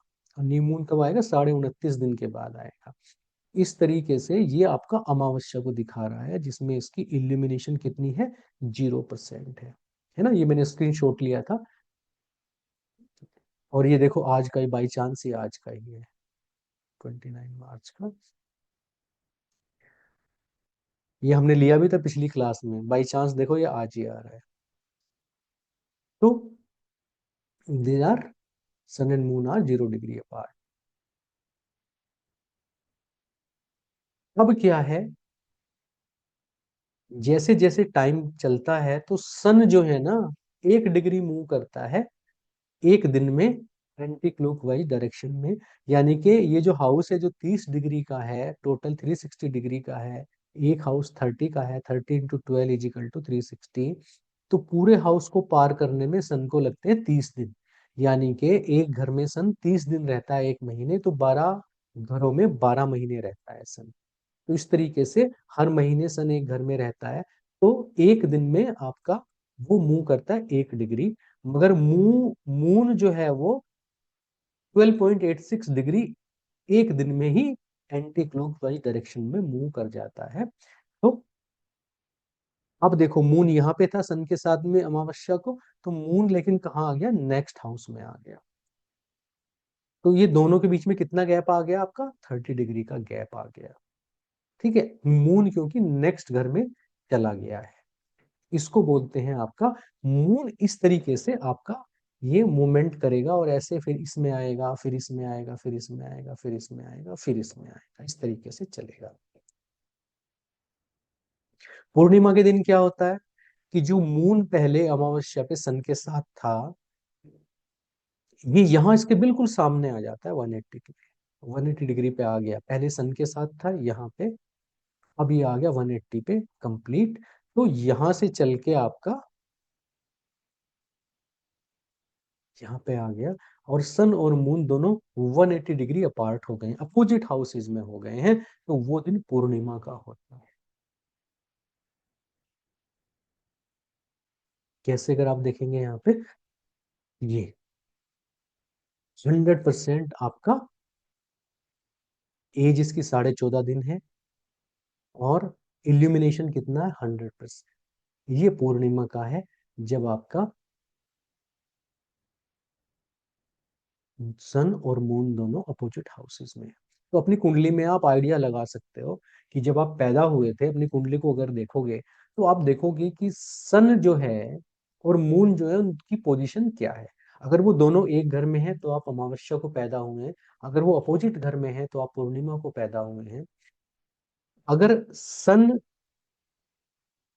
के पीछे मून है तो आप कृष्ण पक्ष में पैदा हुए हैं, अगर सन के आगे मून है तो आप शुक्ल पक्ष में पैदा हुए हैं।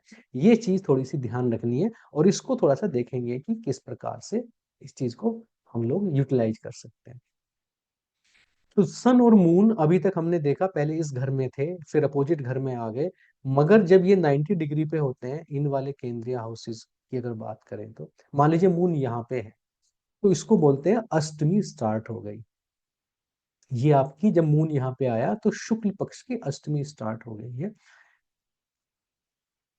यहां से सन के साथ था, फिर आपकी प्रतिपदा आई, द्वितीय आई, तृतीय आई, फिर चतुर्थी आई, पंचमी आई, षष्ठी आई, सप्तमी आई, फिर अष्टमी आ गई, तो ये यहाँ पे आ गया।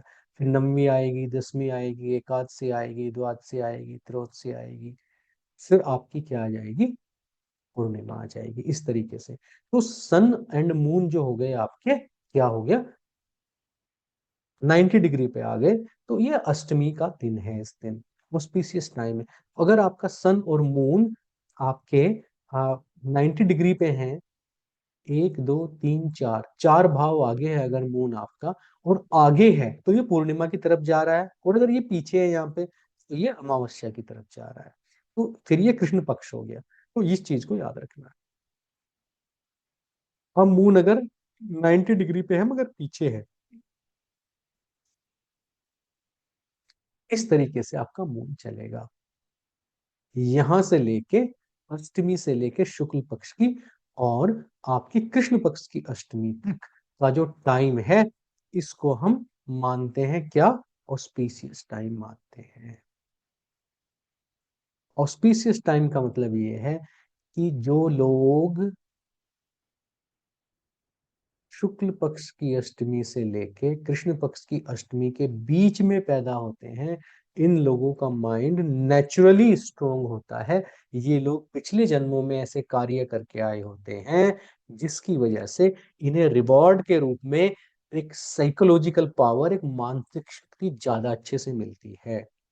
वही अगर आपका मून यहाँ पर है इन हाउसेज में, सन से 2 हाउसेज पीछे या सन से 2 हाउस आगे, तो यहाँ पे आपको मेंटली एक सपोर्ट की जरूरत पड़ती है। ऐसे बच्चे और लोगों को पूर्णिमा के टाइम पे, अमावस्या के टाइम पे थोड़ी सी अमावस्या के टाइम पे खास तौर से, न्यू मून के टाइम पे डिप्रेशन फील होता है, दिक्कत आती है, या कई बार वो मानसिक रूप से परेशान हो जाते हैं, कुछ लोग आपके डिप्रेशन में भी चले जाते हैं। ऐसे लोगों को कंटिन्यूअस मेडिटेशन की जरूरत होती है। देखो यहाँ पे 50% दिख रहा है ना, ये 50% दिख रहा है।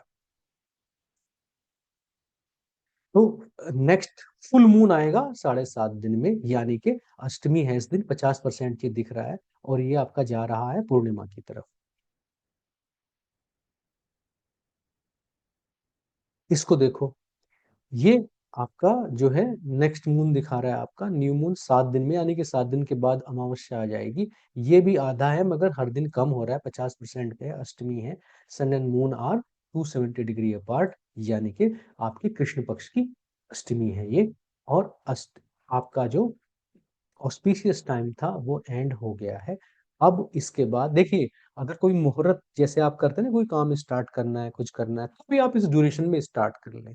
ये एक ऐसा टाइम होता है जिसमें चांद के अंदर, मन के अंदर थोड़ी सी जान होती है, थोड़ी ताकत होती है। जैसे ही 50% के नीचे जाएगा, इसकी पावर कम होनी शुरू हो जाएगी। ठीक है, कोई सवाल अगर यहाँ तक है तो आप पूछ सकते हैं।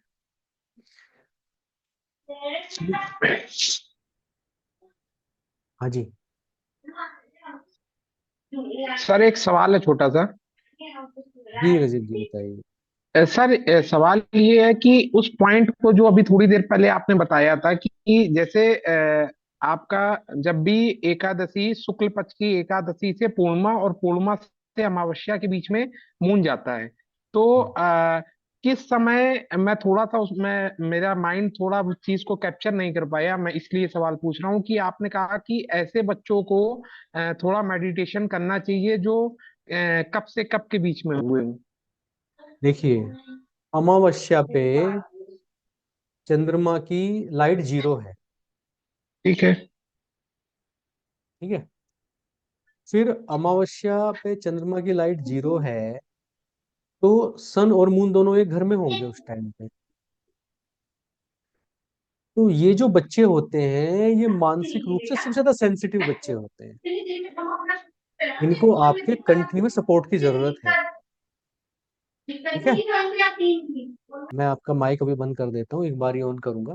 तो इनको सपोर्ट की जरूरत है। अब ये क्या हुआ कि आज अमावस्या थी, मगर अब धीरे धीरे धीरे धीरे मून सन से जो दूर जा रहा है। अब जैसे ये 50% ट्रेवल कर गया तो अष्टमी आ गई। अब अष्टमी आते ही इसकी जो जो इल्यूमिनेशन है, जो मून है, वो 50% दिखने लगेगा आपको। जैसे ये 50% दिखने लगता है तो कुंडली में जो आदमी पैदा हो रहा है उसके मन में ताकत पानी शुरू हो जाती है। अब ये धीरे धीरे फुल मून की तरफ जाएगा और अमावस्या पे जाएगा। जब सन और मून अपोजिट डायरेक्शन में होंगे, स्ट्रोंग मन वाले आदमी पैदा हो रहे हैं। इनका कुछ नहीं बिगड़ता, परिस्थितियां इनका कुछ नहीं बिगाड़ती हैं, अकेले खड़े हो जाते हैं ये। फिर लेकिन अभी धीरे धीरे कम होना शुरू होगा।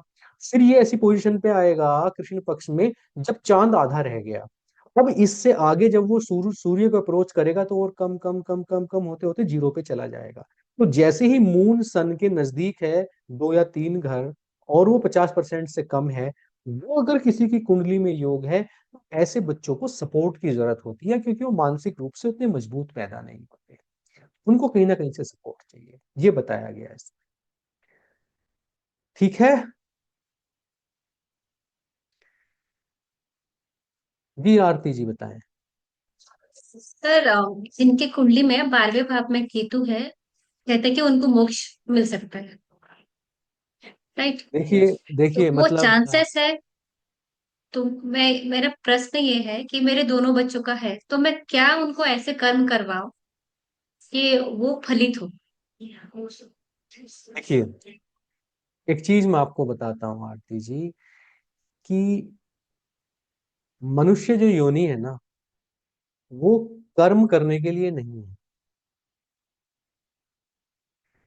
ना अच्छे ना बुरे। तो ये कर्म योनि नहीं है, मनुष्य जो है वो कर्म योनि नहीं है। तो फिर क्या है मनुष्य जन्म?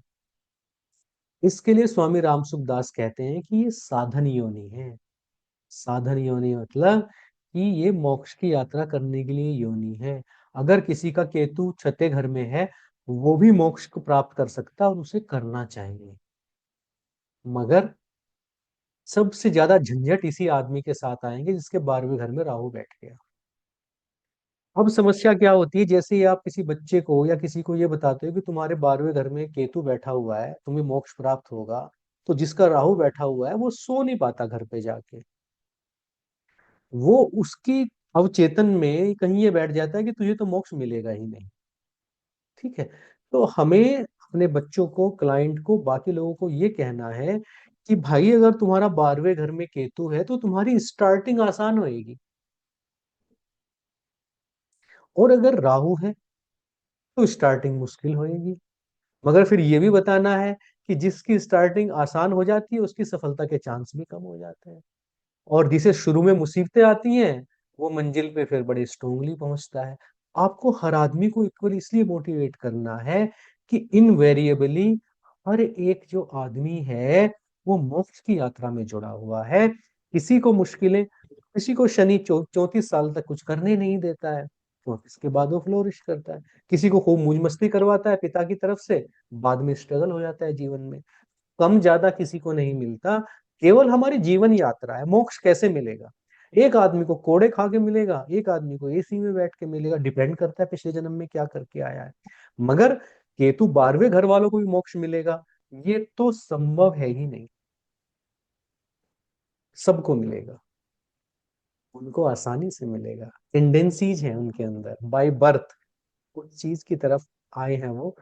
मगर क्योंकि छठे घर में राहु बैठा हुआ है, जिसके 12वें घर में केतु छठे में बैठा भी तो हुआ है, वो दूसरों की लड़ाई सर पे मोल भी तो 2 मिनट में लेगा। छठा छठा घर है उसका, वो हारेगा तो है ही नहीं कभी भी, ना केस कभी कुछ हारेगा किसी से। वो तो शत्रुओं का दमन करने वाला नहीं है, चटनी बनाने वाला है, वो क्रश कर देगा शत्रुओं को। अब पता चला वो केतु छोड़ के राहु पे लग गया और बन गया इंडिया का बेस्ट वकील, मिल गया मोक्ष। पता चला कि अब जो है केतु जो भाई साहब 12वें में बैठे थे, तो आदमी ने अपनी फैमिली लाइफ में इंटरेस्ट लेना बंद कर दिया, क्योंकि 12वें घर के तो बहुत सारे एट्रीब्यूट हैं। 12वें घर से जेल भी होती है, 12वें घर से आपकी जो है हॉस्पिटल भी होती है, बेड प्लेजर भी होते हैं, 12वें घर से आपकी जो है एक्स्ट्रा मैरिटल अफेयर भी होते हैं, 12वें घर से मोक्ष भी होता है। तो बहुत सारी चीजें होती हैं। हमें तो हर क्लाइंट और हर बच्चे को ये बताना है कि तुम किस लिए पैदा हुए हो और तुम्हारी यात्रा किस प्रकार से सुखद होगी। जी उमेश जी बताएं, विवेक जी बताइए। Sir first of all sir good. नमस्कार। हाँ, मैं विवेक जी से बात कर लूं, पहले उन्होंने हाथ खड़ा किया था, फिर आपके पास आऊंगा। जी विवेक जी। हाँ sir, first of all very good evening. Hmm. Sir यहाँ पे चूंकि ये बात चल रही है 12th हाउस से रिलेटेड, एक चीज कहना चाहूंगा सर। मेरी ना डॉटर है, तो अभी ये 4 साल की है, अष्टमी नवमी को हुई थी। तो उनके भी 12th में केतु है और फर्स्ट हाउस में बृहस्पति है, धनु लग्न में। राइट, एंड मेरे भी 8th हाउस में जैसे बृहस्पति है और वो 12th हाउस को देख रहा है। सर मतलब ये आउट ऑफ सिलेबस हो सकता है, मैं पूछ रहा हूँ, बट यहाँ पे मेरी क्यूरियोसिटी थोड़ा सा मतलब रेज हो गई है, तब मैंने ये क्वेश्चन पूछा है। जैसे केतु 12th में बैठा है या बृहस्पति 12th में बैठा है सर, वो ज्यादा मतलब चांसेस रहते हैं मोक्ष के, या जैसे बृहस्पति जैसे 12th हाउस को देख रहा है, मेरे 8th में उच्च का बृहस्पति और वो 12th में देख रहा है, तो सर कहते हैं कि बृहस्पति की जो दृष्टियां होती हैं वो अमृत दृष्टियां होती हैं।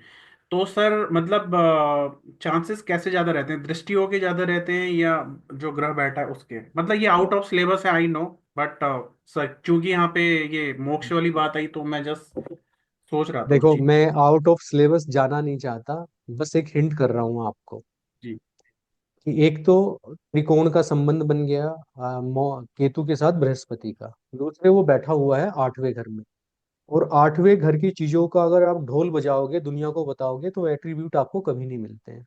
जो हम्म। काम आप छिपके कर लोगे, बिना बताए कर लोगे, बिजनेस कर रहे हो, खबर नहीं लगनी चाहिए किसी को भी आप क्या काम कर रहे हो। जब पूरा हो जाए तब दूसरे को बताओ। साधना कर रहे हो, चुपचाप करो। पूरे मोहल्ले को बताने की जरूरत नहीं है कि साहब 3 बजे उठ के घंटी बजाने लगते हैं और पूरे मोहल्ले का जीना मुश्किल करते हैं और कीर्तन करने लगते हैं। 8वें घर वालों को सारे काम बहुत गुप्त रूप से करने चाहिए, तो वो जीवन में उन्हें कुछ भी देने को तैयार हो जाते हैं। तो आपके लिए यही रास्ता है, ये आपको चुनना चाहिए। जी, थैंक यू सर। ठीक है जी उमेश जी बताइए।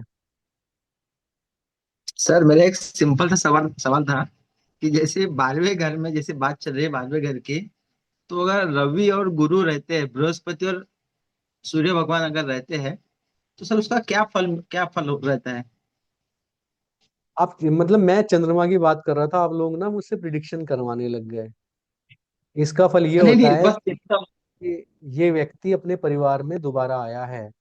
ये व्यक्ति अपने दादा का दादा या पोता का पोता है, और इसे अपनी वृहद फैमिली से बड़ा संतुष्टि रहेगी, प्रेम रहेगा। और ये जो व्यक्ति है, जितना ज्यादा धर्म के नजदीक रहेगा और जितना ज्यादा दूसरों के लिए त्याग करेगा, जीवन में उतना ही आगे बढ़ेगा, क्योंकि बाकी सारे कार्य इसी परिवार में रह के ये करता हुआ आ गया है। ऐसे व्यक्ति के लिए मोक्ष की यात्रा अच्छी होती है, और ये व्यक्ति अंदर से इथिक्स वाला है, ईमानदार व्यक्ति है। ठीक है, इससे ज्यादा नहीं बोलूंगा, नहीं तो फिर 2-4 सवाल और आ जाएंगे। ठीक है सर, थैंक यू सर। हाँ जी, आगे बढ़े। अरे अभी तो बहुत सिलेबस बचा पड़ा है, कहाँ अटका दिया आप लोगों ने मुझे। लक्ष्मीकांत जी जल्दी से बताइए। प्रणाम गुरु जी। प्रणाम गुरु जी। हेलो। हाँ प्रणाम, बताइए।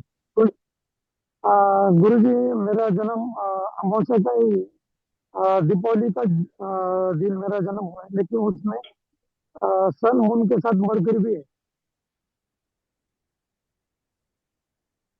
2:30 बज लेकिन गई क्या सन और मून की, क्या हो गया? हाँ, क्या सर? हेलो। ऐसा करते हैं, मैं आपका प्रश्न, हेलो। आपकी ना आवाज नहीं आ पा रही, शायद आप ट्रेवल कर रहे हैं, और आगे बढ़ते हैं, इसके यस सर, बाद यस। फिर लेंगे, है ना, लास्ट में लेंगे आपका सवाल। ठीक है ओके सर। बस मैं केतु को लेकर एक क्वेश्चन करना चाहता हूँ जी, खंडेलवाल साहब बताइए। जी, कि बहुत सारे लोगों के केतु जो है वो द्वादश स्थान में होंगे, लेकिन मैंने अपने लाइफ में एक व्यक्ति भी ऐसा नहीं देखा जो मोक्ष चाहता हो। बहुत कथाकार, बहुत सारे लोग, बहुत अनुष्ठान करने वाले, कराने वाले मैंने सब देखे, बट कोई भी एक व्यक्ति मुझे ऐसा नहीं मिला जो मोक्ष चाहता हो कि भाई मुझे मोक्ष चाहिए और मुक्ति चाहिए। मतलब खंडेलवाल साहब, इसमें क्या होता है कि जो ये 12वें घर के केतु वाले व्यक्ति हैं, इन्हें केतु जो है ना हर पल पिटाई करता रहता है इनकी। इन्हें इच्छित सफलता नहीं मिलेगी। जैसे किसी मनुष्य में दिल लगा लिया, वहां से दिल टूटेगा, किसी दोस्त में लगा लिया वहां से टूटेगा, बिजनेस में लगा लिया वहां से टूटेगा, काम में लगा लिया। तो वो हर चीजों से डिटैच करने की जितनी उसकी प्रशंसा है कर रहा है। वो आपको स्टीयरिंग से, जब भी आप सड़क से बाहर जा रहे हो, घुमा रहा है वो। लेकिन रुकना ना रुकना, मोक्ष प्राप्त करना। मैंने शुरू में बताया कि धर्म और मोक्ष दो ऐसी विधाएं हैं, दो एट्रीब्यूट हैं जो पहले से फिक्स नहीं है। अब वो व्यक्ति समय के और कुंडली के इशारों को नहीं समझ रहा है कि उससे कुंडली क्या कहना चाहती है, तो इसमें प्रकृति कुछ नहीं कर सकती। मोक्ष का मतलब यह है कि उस व्यक्ति के लिए सुलभ है, उसे हर दिन ये संदेश मिल रहा है कि कुछ नहीं रखा दुनिया में, मतलब की है, अभी भी आ जा। अब वो नहीं लेना चाहता, उसकी मर्जी है। अभी तो हम 84 के चक्र में और जन्म जन्म से यहाँ पड़े हुए हैं। ये आपने बिल्कुल जी बात बट जो सही कही। जी बट जो प्रहलाद की कथा आती है उसमें ऐसा कहते हैं, भगवान ही बताते हैं कि भाई ये पिछले जन्मों में कई बार बहुत तपस्या कर चुके हैं, इसलिए इस बार इसको भगवान मिले। ऐसा प्रहलाद की कथा में आता है कि पिछले जन्मों की वजह से मिले। वो हमारी टेंडेंसीज होती है ना, वो टेंडेंसी जी हमारी होती है निश्चित रूप से। तीन जो है, कुछ जो पूर्व की टेंडेंसीज हैं वो हम सबके अंदर रहती हैं, और उसी से हमारा थोड़ा थोड़ा व्यक्तित्व बनता है। मगर इसका मतलब ये नहीं कि हिरण्यकश्यप को मोक्ष नहीं मिल सकता था, केवल प्रहलाद को मिल सकता था, ऐसी कोई बात नहीं है। जब नरसिंह ने उठा के चीर दिया हिरण्यकश्यप को, वो भी उसी लोक में चले गए जहां प्रहलाद गए थे। और दोनों को स्टेज पे इक्वल प्राइज मिल रहा था, कि इसने हीरो का रोल बहुत अच्छा किया, इसने विलन का रोल बहुत अच्छा किया था। दोनों को फिल्म फेयर अवार्ड मिला वहां पे, तो इन चक्करों में क्या पड़ना है। ठीक है जी। अब देखिए, बड़ी इंपॉर्टेंट बात आ गई। प्रेजेंट बर्थ कहां से देखते हैं? फर्स्ट हाउस से देखते हैं। नेक्स्ट बर्थ कहां से देखते हैं? फिफ्थ हाउस से देखते हैं। पास्ट लाइफ कहां से देखते हैं? नाइन्थ हाउस से देखते हैं। तो हम लोगों का जो असेंडेंट, जो लग्न है इस जन्म का, पहले घर में जो राशि है वो हमारा लग्न है। जो हमारी 90 घर की राशि है वो हमारा लास्ट बर्थ का लग्न था। और जो हमारी 5वें घर की राशि है वो हमारा अगले जन्म का लग्न बनेगा। ठीक है। अब जो दूसरी चीज ध्यान देने वाली है वो ये है कि इस जन्म में हम कार्य कहाँ से करते हैं? 10वें घर से। हमारे कर्म कहाँ से देखे जाते हैं? 10वें घर से। तो क्रियमान कर्म कहाँ पे होते हैं? 10वें घर में होते हैं, हमेशा होते हैं 10वें घर में। ठीक है, ये बात समझ में आई कि क्रियमान कर्म हमारे, जो हमारा 10वां घर है, जो हमारा कार्य का घर है, कर्म का घर है, वहां से देखे जाते हैं। अब मैं आपसे पूछता हूं, कोई भी एक आदमी बताएगा कि जो हमारा लास्ट बर्थ था, जो हमारा लास्ट बर्थ हमारा 9th हाउस का असेंडेंट था, इस 9th हाउस के लिए क्रियमान का घर कौन सा होगा? 10वां घर कौन सा होगा 9th हाउस के लिए?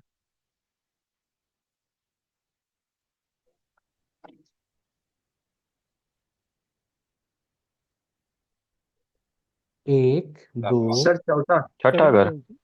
छठा देखते हैं। चौथा। एक, दो, सातवां। 3, 4, 5, 6, 7, 8, 9, 10। जो छठा घर है, 6th house is the 10th house of the last birth. ठीक है।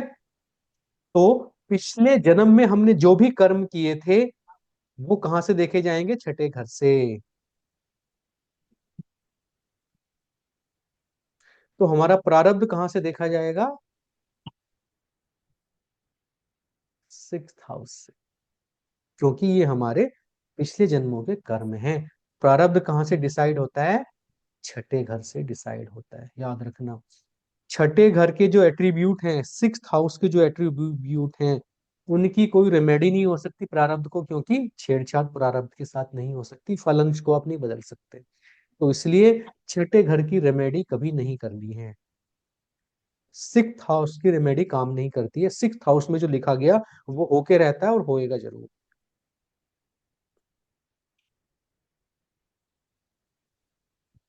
तो संचित कर्म कहां से देखते हैं? 9th हाउस से, क्योंकि ये लास्ट लाइफ का है।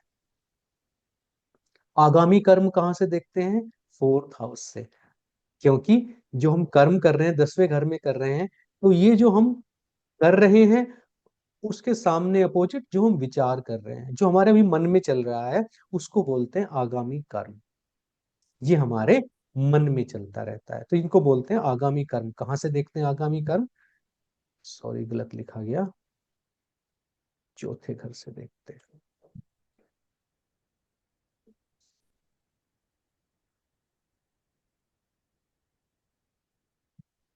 तो फिर ध्यान से देखना है कि चौथे घर से आगामी कर्म देखेंगे, 10वें घर से क्रियामान कर्म देखेंगे, 9वें हाउस से संचित कर्म देखेंगे, और 6th हाउस से प्रारब्ध कर्म देखेंगे।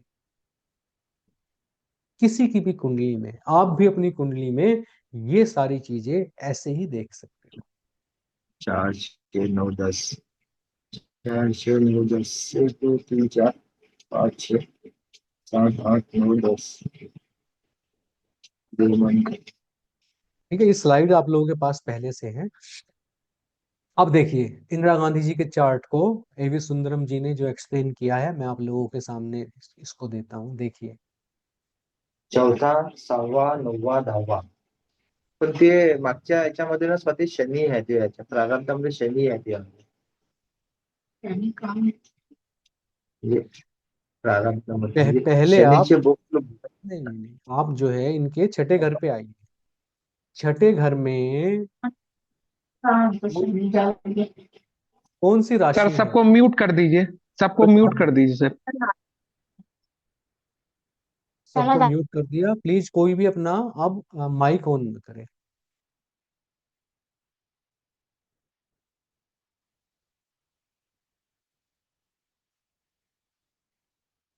6th हाउस का लॉर्ड कौन है? जुपिटर है। और जुपिटर कहाँ पे बैठा हुआ है? 11वें घर में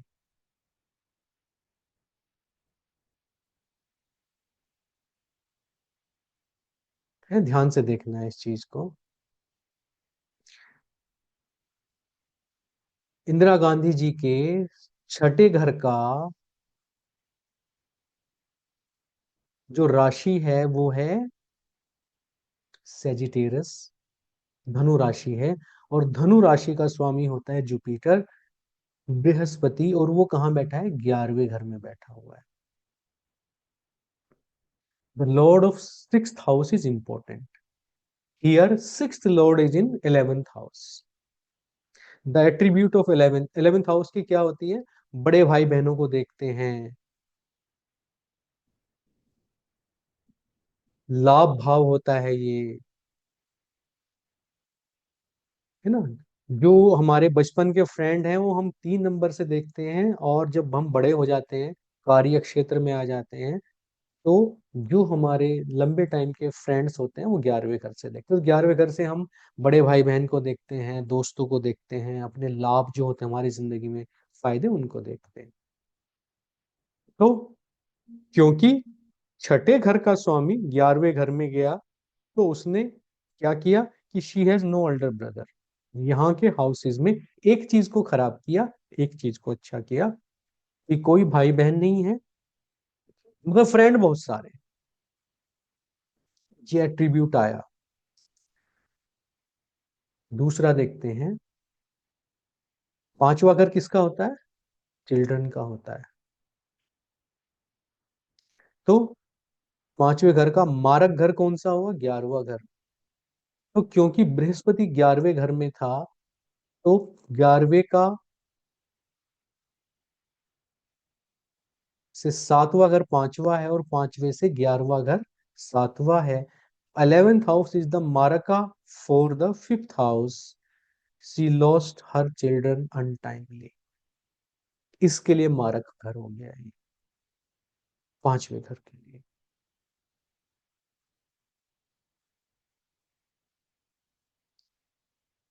ठीक है। एक एक चीज और देखते हैं, प्रारब्ध Karma is seen from 6th house.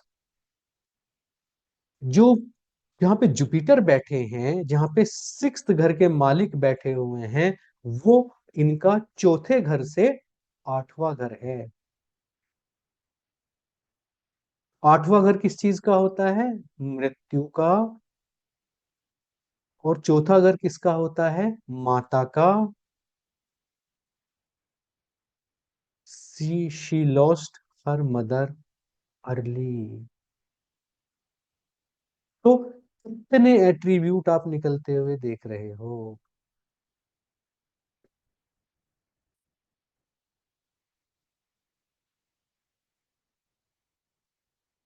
8वां,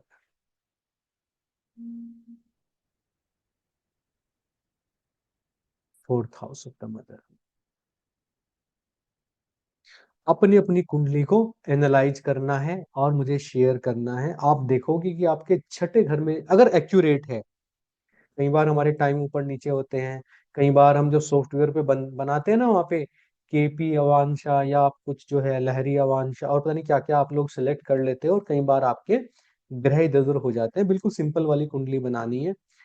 मैं तो फ्री वाला सॉफ्टवेयर यूज करता नहीं हूँ, मैंने अपना अपना परचेज किया हुआ है। तो किसी अच्छे सॉफ्टवेयर से बनाओगे तो आपकी एग्जैक्ट कुंडली आती है ना। चलित को नहीं देखना है, लगन कुंडली को, D1 को देखना है इसमें। और इसमें जो आपके छठे घर का जो भी राशि होगी, मान लो 8th हो गई तो मंगल स्वामी हो गया, 10th हो गई तो शनि हो गए, 1st हो गया तो आपका मंगल हो गए, 4th हो गया तो चंद्रमा हो गए। यहाँ पे जो भी राशि आपकी है उसका स्वामी कहाँ बैठा हुआ है, वहां के एट्रीब्यूट आपके चेंज होंगे ही होंगे। अब बात करते हैं कार्मिक थ्योरी के बेस पे राहु एंड केतु नक्षत्र। देखिए, टोटल 27 नक्षत्र होते हैं, और हर ग्रह के 3 होते हैं, तो 9 या 27, टोटल 27 नक्षत्र होते हैं। तो इसमें केतु के जो नक्षत्र हैं वो अश्विनी, मेघा और मूला नक्षत्र, ये 3 केतु के होते हैं। तो केतु नक्षत्र के जो लोग पैदा होते हैं, जिन लोगों का जन्म होता है, उनकी मृत्यु पिछले जन्म में अचानक होती है। युद्ध में हो गई, दुर्घटना में हो गई, आग लग गई, मर्डर कर दिया किसी ने, है ना, पहाड़ से गिर के हो गई, समुद्र में डूब के हो गई। अचानक मृत्यु के शिकार लोग केतु नक्षत्र में पैदा होते हैं। केतु नक्षत्र में पैदा हुए लोग सपने में अक्सर मृत्यु देखा करते हैं, और इनको कुछ पर्टिकुलर चीजों का भय भी लगा रहता है। मगर क्योंकि ये कार्मिक है, क्योंकि वो केतु नक्षत्र में पैदा हुए हैं, क्योंकि जीवन उन्होंने पिछली बार कम बिताया था, तो इसलिए केतु नक्षत्र में पैदा हुए लोग मोस्टली 80 साल 90 साल लंबा जीवन जीते हैं। राहु नक्षत्र की बात करें तो राहु के 3 नक्षत्र होते हैं, आद्रा, स्वाति और सत्पिशा नक्षत्र। देखिए, जिन लोगों की अनटाइमली डेथ हो जाती है, और उसके लिए वो स्वयं जिम्मेदार इस प्रकार से नहीं होते। देखिए, किसी भी व्यक्ति के लिए सबसे बड़ा पनिशमेंट होता है कि उसके बच्चे उसकी आंखों के सामने दुनिया छोड़ दे। इससे बड़ा कोई पनिशमेंट मनुष्य के लिए नहीं होता। ये जो हमारे बहुत खराब कर्म होते हैं तब हमारे साथ ऐसा होता है। और इस कंडीशन में लिटरेचर ये कहता है कि बच्चे की गलती नहीं होती, ये कर्म माता पिता का होता है, उन्हें भुगतने के लिए बच्चे को ये कार्य करना पड़ता है। प्रकृति इनाम स्वरूप, पुरस्कार स्वरूप ऐसे व्यक्तियों को अगले जन्म में राहु नक्षत्र में पैदा करती है, जिसके नक्षत्र हैं आर्द्रा, आर्द्रा, स्वाति और सतपीशा। और इन नक्षत्रों में पैदा होने वाले लोगों को जीवन में चीजें आसानी से मिलती हैं, सपोर्ट बहुत ज्यादा मिलता है, धन खूब मिलता है। ऐसे जैसे किसी के साथ बुरा हो गया ना, फिर आप उसको बहुत एक पैम्पर्ड बच्चे की तरह रखते हो, ऐसे प्रकृति इन्हें रखती है। तो राहु नक्षत्र में पैदा हुए लोग जो हैं वो हमेशा, उन्हें उनकी मेहनत से ज्यादा मिलता है। तो इन दो नक्षत्रों में पैदा हुए लोग इस तरीके से कार्मिक हैं। बाकी जितने आपके 7 नक्षत्र हैं और जो 21, सॉरी 7 ग्रह हैं और 21 नक्षत्र हैं, उसमें पैदा वो लोग होते हैं जिनकी बैलेंस दशा उनके 90 घर से निकलती है। हमेशा देख लेना आप, राहु केतु की बात छोड़िए क्योंकि अचानक उनकी डेथ होती है, बाकी सबकी बैलेंस दशा जो आती है वो 90 घर से आती है, क्योंकि 90 घर की जो दशा होती है वो आपकी पिछले जन्म के, आपके असेंडेंट होता है 90वां घर आपका, तो वो कहीं ना कहीं से उसका कनेक्शन होता है। ठीक है, तो ये कार्मिक चीजें थी जो कुंडली की तरफ से आपको बताई। इस प्रकार से आप देख सकते हैं। अभी आपके सवाल जवाब लेंगे, जो भी आप लोग पूछना चाहते हो बताएं।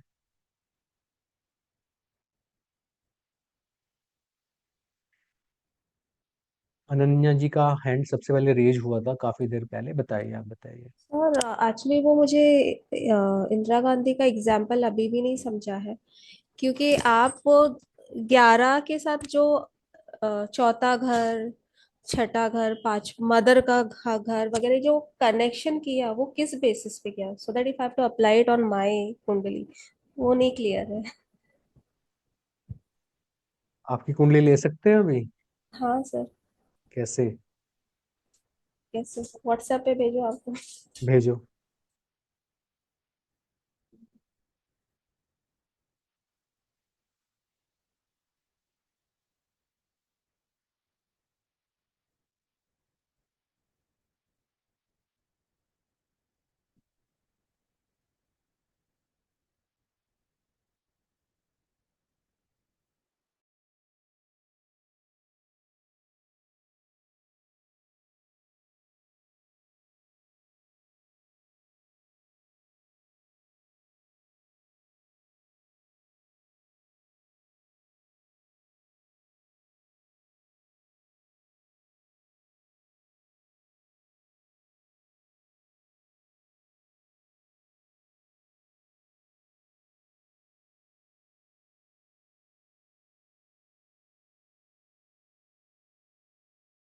सर सेंड कर दिया।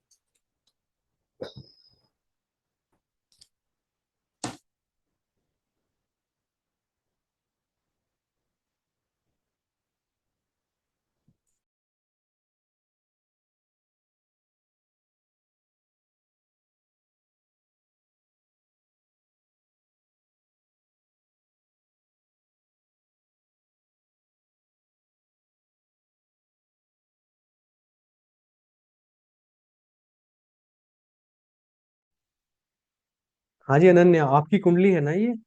हाँ सर। जुपिटर इन लग्न, कर्क का, देखिए, कैंसर असेंडेंट। ठीक है, आपके 9th घर में कौन सी राशि है? 9 नंबर, मतलब जुपिटर, सैजिटेरियस, जिसका सेजिटेरियस। स्वामी है जुपिटर, और जुपिटर बैठा है फर्स्ट हाउस में। ठीक है, तो जुपिटर बैठा हुआ है फर्स्ट हाउस में। तो जो फर्स्ट हाउस के एट्रीब्यूट हैं, कुछ एट्रीब्यूट आपके, आपको बहुत डाउन मिलेंगे और कुछ बहुत अप मिलेंगे, है ना। जैसे फर्स्ट हाउस से हम क्या देखते हैं, सेल्फ को देखते हैं। तो हो सकता है कि आप बहुत कॉन्फिडेंट हो कुछ मामले में, कुछ मामलों में आपका हो सकता है कि मदर को कोई प्रॉब्लम हुई हो आपके पैदा होने के टाइम पे, या आपको बहुत दिनों तक सिर से संबंधित कोई परेशानी हुई हो, कोई बीमारी हुई हो आपको। उस तरीके से आपको याद करना पड़ेगा। नाइन्थ हाउस जो आपका है, उसका मालिक आपका लगन में बैठा हुआ है। तो लगन से संबंधित जो भी एट्रीब्यूट हैं, उनमें से कुछ एट्रीब्यूट आपको लाइफ में बहुत कम मिले होंगे और कुछ बहुत ज्यादा मिले होंगे। जैसे कॉन्फिडेंस की बात करें, तो या तो आपके अंदर कॉन्फिडेंस बहुत ज्यादा है या बहुत बहुत कम है। ठीक है। अब ये देखिए आपका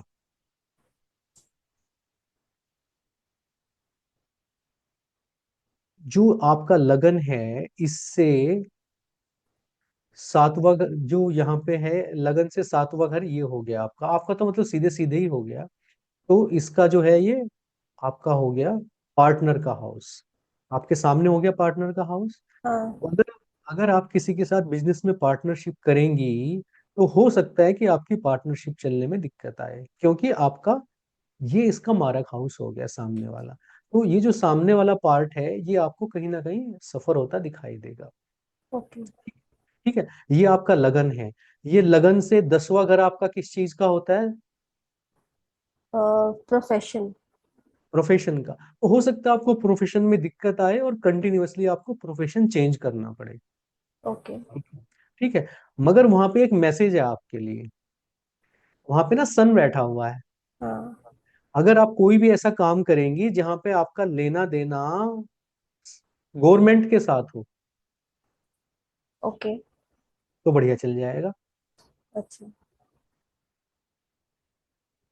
गवर्नमेंट को टैक्स पे करें।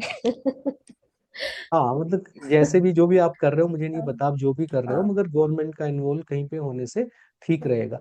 ऐसे ही आप जो अपनी पूरी कुंडली को एनालाइज करने बैठोगे ना, ओके। तो आपको ये सारी चीजें पता चलेंगी कि सारे रिलेशन आपको यहाँ से मिलेंगे आपके।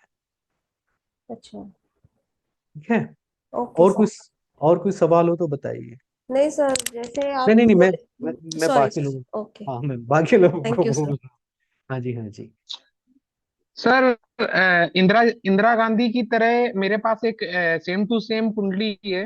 अगर मैंने आपको शेयर भी करी है, सारे हम्म। लग्न भी सेम है, प्रोसेस भी सेम है। अगर एक जैसे उनकी कुंडली में जैसे छठे में 9 नंबर था, धनु राशि थी, जिनके स्वामी होते हैं गुरु बृहस्पति। और जो अभी मैंने आपको शेयर करी है वो सात उसमें जरा एक नजर डालिए तो एक एग्जाम्पल और हमें बेटर समझ में हम लोगों को आ जाएगा।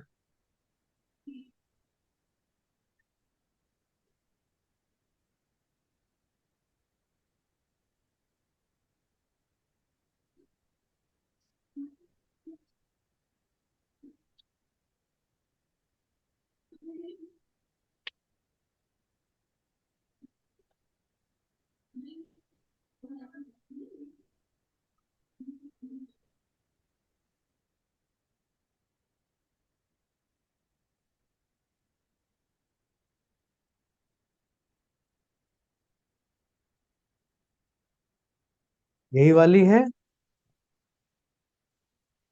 Yes sir. अच्छा, तो इनका 90 घर का जो स्वामी है वो कहाँ पे बैठ गया? ये 7वें में। 7वें में बैठ गया। 7वां घर किस चीज का है? लाइफ पार्टनर का है, बिजनेस पार्टनर का है। और जो लाइफ में आप जो बिजनेसेस करना चाहते हो, मतलब नौकरी नहीं करना चाहते, जो खुद से काम करना चाहते हो, उनका है ये। तो ये जो व्यक्ति है, इनकी हो सकता है शादी में बाधा आई हो सकता है पत्नी के साथ या पति के साथ रिलेशंस में दिक्कत आई हो, या हो सकता है कि किसी पार्टनर ने इसको धोखा दिया हो। इसका जो 7वें घर का जो एट्रीब्यूट है, वो कहीं ना कहीं किसी ना किसी कार्मिक फॉर्म में जरूर आएगा।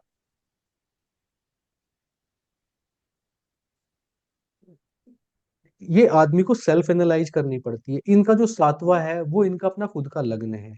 तो लगन में इनके आपका अगर आप देखोगे इनसे लगन में, तो ये जो आदमी है, इसको स्वयं के लिए भी किसी ना किसी प्रकार की कहीं ना कहीं दिक्कत रही होगी। वैसे तो वहां पे मंगल बुध बैठे हुए हैं इनके, तो चलो वो तो एक अलग चीज है। और कुछ एट्रीब्यूट उससे जो पता चलेंगे वो तो बिल्कुल अलग है। मगर ये लगन के लिए भी मारक भाव है। तो इनको या तो सर की परेशानी रही होगी, सर में दर्द की परेशानी, या मानसिक रूप से कहीं कोई नसों वगैरह में दिक्कत आई होगी, या हो सकता है कि इनमें कॉन्फिडेंस की कमी हो, या हो सकता है इनको बुलीज किया गया हो बहुत ज्यादा बचपन में। तो ये सेल्फ के लिए भी कार्मिक होगी। अब इसके लिए अगर मैं बात करूं, गुरु के लिए 10वां घर कौन सा हो गया आपका? ये हो गया। गुरु के लिए 8वां भाव कौन सा हो अगर यहाँ से देखें तो? 1 2 3 4 5 6 7 8 मतलब ये दूसरा। ये वाला ना? जी, सूर्य जहाँ बैठे हुए हैं। सू नहीं, दूसरा वाला। ये 8वां हुआ, जी जी 1 2 3 4, जी हाँ, 7 ये हो तो 8वां ये हो गया। अब जी ये जो है दूसरा भाव है, ये दूसरा भाव किस चीज का होता है? खाने पीने की टेस्ट। हो सकता है कि इन्हें खाने पीने की चीजों का ज्यादा शौक ना हो सकता है बचपन में इन्हें घर छोड़ना पड़ा हो सकता है किसी चाची ताई ने कहीं पे इनके साथ कुछ आ, भद्र व्यवहार किया हो सकता है घर स्टार्टिंग में बहुत गरीब रहा हो। 5वें घर के जितने भी एट्रीब्यूट हैं और वहां पे सूर्य बैठे, हो सकता है पिता की तरफ से सपोर्ट कम मिला हो। तो दूसरे घर के एट्रीब्यूट इनके किसी ना किसी प्रकार से कहीं ना कहीं प्रभावित रहेंगे। मगर एक चीज बताता हूँ कि जिस घर का भी छठे घर के स्वामी से जो कनेक्शन पड़ता है, वो दो एट्रीब्यूट बहुत डाउन होंगे और तो वो बहुत अप भी होंगे। कहाँ है? मैं जरा म्यूट कर दूं एक बार।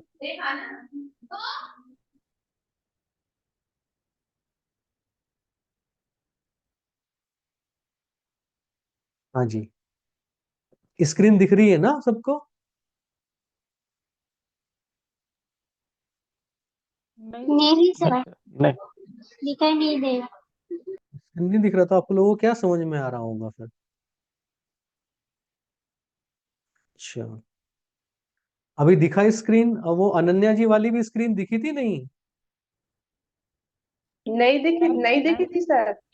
अच्छा, बताना चाहिए था ना। ये है अनन्या हमने जी सोचा की। जैसे अच्छा, ये अनन्या जी की कुंडली थी। इसमें देखिए ना, ये बाई चांस जितनी भी आ रही है सब में छठे घर में आपके जुपिटर ही आ रहे हैं। तो इनकी 9th यहाँ पे थी, तो जुपिटर इनका लग्न में चला गया था। लग्न में चला गया था जुपिटर। तो लग्न से फिर ये 10वां घर इनका कार्य का था, तो हमने कहा था कि कार्य में इनको बार बार दिक्कत आती होगी किसी प्रकार की। ये 12वां घर है इनका, जो है इनका ये यहाँ से भाग्य का घर है। तो ये लंबी यात्राएं जब भी बनाती होंगी उसमें दिक्कत आती होगी लंबी यात्राओं में, या गुरु की तरफ से जो है इनको पढ़ाई के टाइम पे कोई दिक्कत आई होगी, या बहुत अच्छा रहा होगा इनका। और किसी भी घर का एट्रीब्यूट देख सकते हो यहाँ से। मदर के बारे में यहाँ से पता चलेगा, क्योंकि ये ये अपनी कुंडली को खुद एनालाइज करके बताएंगी। क्योंकि इनका जो छठे घर का मालिक है वो लग्न में बैठ गया। फिर रजत जी ने जो कुंडली दी है, इसमें भी बाई चांस छठे घर में 9वीं राशि आ रही है और उनके मालिक कहाँ पे बैठे हुए हैं? यहाँ पे बैठे हुए हैं 7वें घर में। तो इससे भी हम निकालने की कोशिश कर रहे थे। जो चीज मैं कहना चाहता हूँ, जो आप लोगों को समझनी है, वो ये देखिए, छठे घर के एट्रीब्यूट का बहुत ज्यादा रेमेडी से कोई फर्क नहीं पड़ता है। आपको उनके एट्रीब्यूट के साथ संतुष्ट होना चाहिए पहले, क्योंकि वो कार्मिक है। मगर नए एट्रीब्यूट आप कैसे ठीक कर सकते हैं? मान लीजिए सन के साथ शनि बैठा हुआ है, सूर्य के साथ शनि बैठा हुआ है, तो या आपका जो है सूर्य किसी वजह से 7वीं राशि में चला गया, इसका मतलब आप पर पिता का कर्ज है, पिछले जन्म का कर्ज है।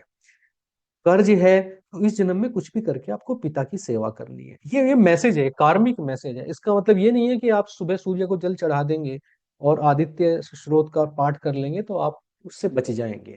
जब तक आप पिता की सेवा किसी प्रकार से नहीं करेंगे, पिता के अगर नहीं है तो उनके बचे हुए कार्यों को, उनकी जिम्मेदारियों को, छोटे भाई बहनों को, उनकी शादी देखना, उनका करियर देखना, माँ का ध्यान रखना, जब तक आप पिता के बचे हुए कार्यों को नहीं करेंगे तक आप उस कर्म के ऋण से मुक्त नहीं हो सकते हैं। मान लो कि आपका मार्स अगर किसी वजह से परेशानी में आ रहा है छठे घर की वजह से कहीं पे, तो आपको छोटे भाई बहन, चाचा, इन सब की कहीं ना कहीं किसी ना किसी रूप में ध्यान रखना पड़ेगा। मून के साथ रिलेशन बन रहा है तो माता का ध्यान रखना पड़ेगा। बाकी किसी प्रकार के किसी भी जो दुनिया भर के आपके उपाय चलते हैं छठे घर के एट्रीब्यूट्स के लिए, उनके उपाय के चक्कर में नहीं होना चाहिए। जी, और किसी का प्रश्न है तो बताइए। मेरा है, बट Yes। वो कुंडली से रिलेटेड नहीं है, मेडिटेशन से रिलेटेड है। अश्विनी जी, आवाज नहीं आ रही है आज आपकी अच्छे से। हाँ बताएं। तो मेरा प्रश्न ये है, जैसे मेडिटेशन, हाँ मेडिटेशन से रिलेटेड है, कुंडली से रिलेटेड नहीं है। जी जी जैसे जी। कि हम बोलते हैं हमारे कर्म हम अ, मिटा सकते हैं या फिर हल्के कर सकते हैं मेडिटेशन करके। तो ऐसे कई टेक्निक्स और होती हैं जिसमें कि हम बोलते हैं फॉरगेट एंड फॉरगिव, लोगों को माफ करना और माफ कर देना। तो क्या ये चीजें काम करती हैं, मतलब कितना काम करती हैं, या फिर सिर्फ हमें दोबारा से हमें कर्म के लूप में डाल देती हैं? देखिए, बहुत गहरी बात बताता हूँ अश्विनी जी। मान लीजिए आपको धन लोश होना है, धन का व्यय, धन का नुकसान होना है, तो प्रकृति को इस बात से कोई मतलब नहीं होता कि 1 रुपए का होगा 1 करोड़ का होगा। सही बात। दूसरी बात, प्रकृति को इस बात से कोई मतलब नहीं होता कि धन के चले जाने से आप दुखी होंगे या नहीं होंगे। भाई मान लो एक आदमी का धन चला गया और उसको कोई फर्क नहीं पड़ा, तो प्रकृति ये नहीं कहती ना ना ना ना ना ना, ये तो दुखी तो हुआ ही नहीं, मजा तो आया ही नहीं। प्रकृति को आपके सुख दुख से मतलब नहीं है। प्रकृति का मतलब इस बात से है कि लॉस होना है तो लॉस होगा, आप पे फर्क नहीं पड़ा, ये यही तो आपका काम है। तो जब आप किसी को माफ कर देते हैं या किसी के साथ आप अच्छा व्यवहार करते हैं या चीजों को दे देते हैं, तो प्रारब्ध का फर्क आपके मन पे कम पड़ता है। आप जो भी होना है, एक तो उसको हंसते हंसते झेल लेते हो, दूसरे जो सदगुरु होते हैं वो सूली का सूल कर देते हैं, इसमें कोई 1% भी संशय नहीं है। चीजें आपको कम होके मिलती हैं। अगर हम अपने जो प्रारब्ध, जो अपने क्रियामान है, आज के कर्म है, उनको खराब कर लें किसी वजह से, तो दंड हमें बड़े मिलते हैं। तो वर्तमान में हमारे हाथ में देखिए भविष्य है नहीं, पास्ट को हम बदल नहीं सकते, ले दे के हमारे हाथ में वर्तमान है। तो वर्तमान में हम सावधानी से कर्म करें। और एक चीज बताता हूं जिसके लिए स्वामी राम सुखदास बहुत ज्यादा स्ट्रेस देते हैं, भोग बुद्धि एंड सेवा बुद्धि। दो तरह की बुद्धि हो सकती है। एक तो आपकी कंजम्पशन मेंटेलिटी हो सकती है कि खाओ कमाओ हाथ पोंछो और चलो। एक कि जरूरत का अपने पास रखूंगा, बाकी कैसे मैं अपनी कंट्री को, अपने वर्ल्ड को, अपने गांव को, अपने परिवार को, अपने देश को अच्छा, कैसे मैं क्या कंट्रीब्यूट कर सकता हूँ, वैल्यू एडिशन क्या कर सकता हूँ।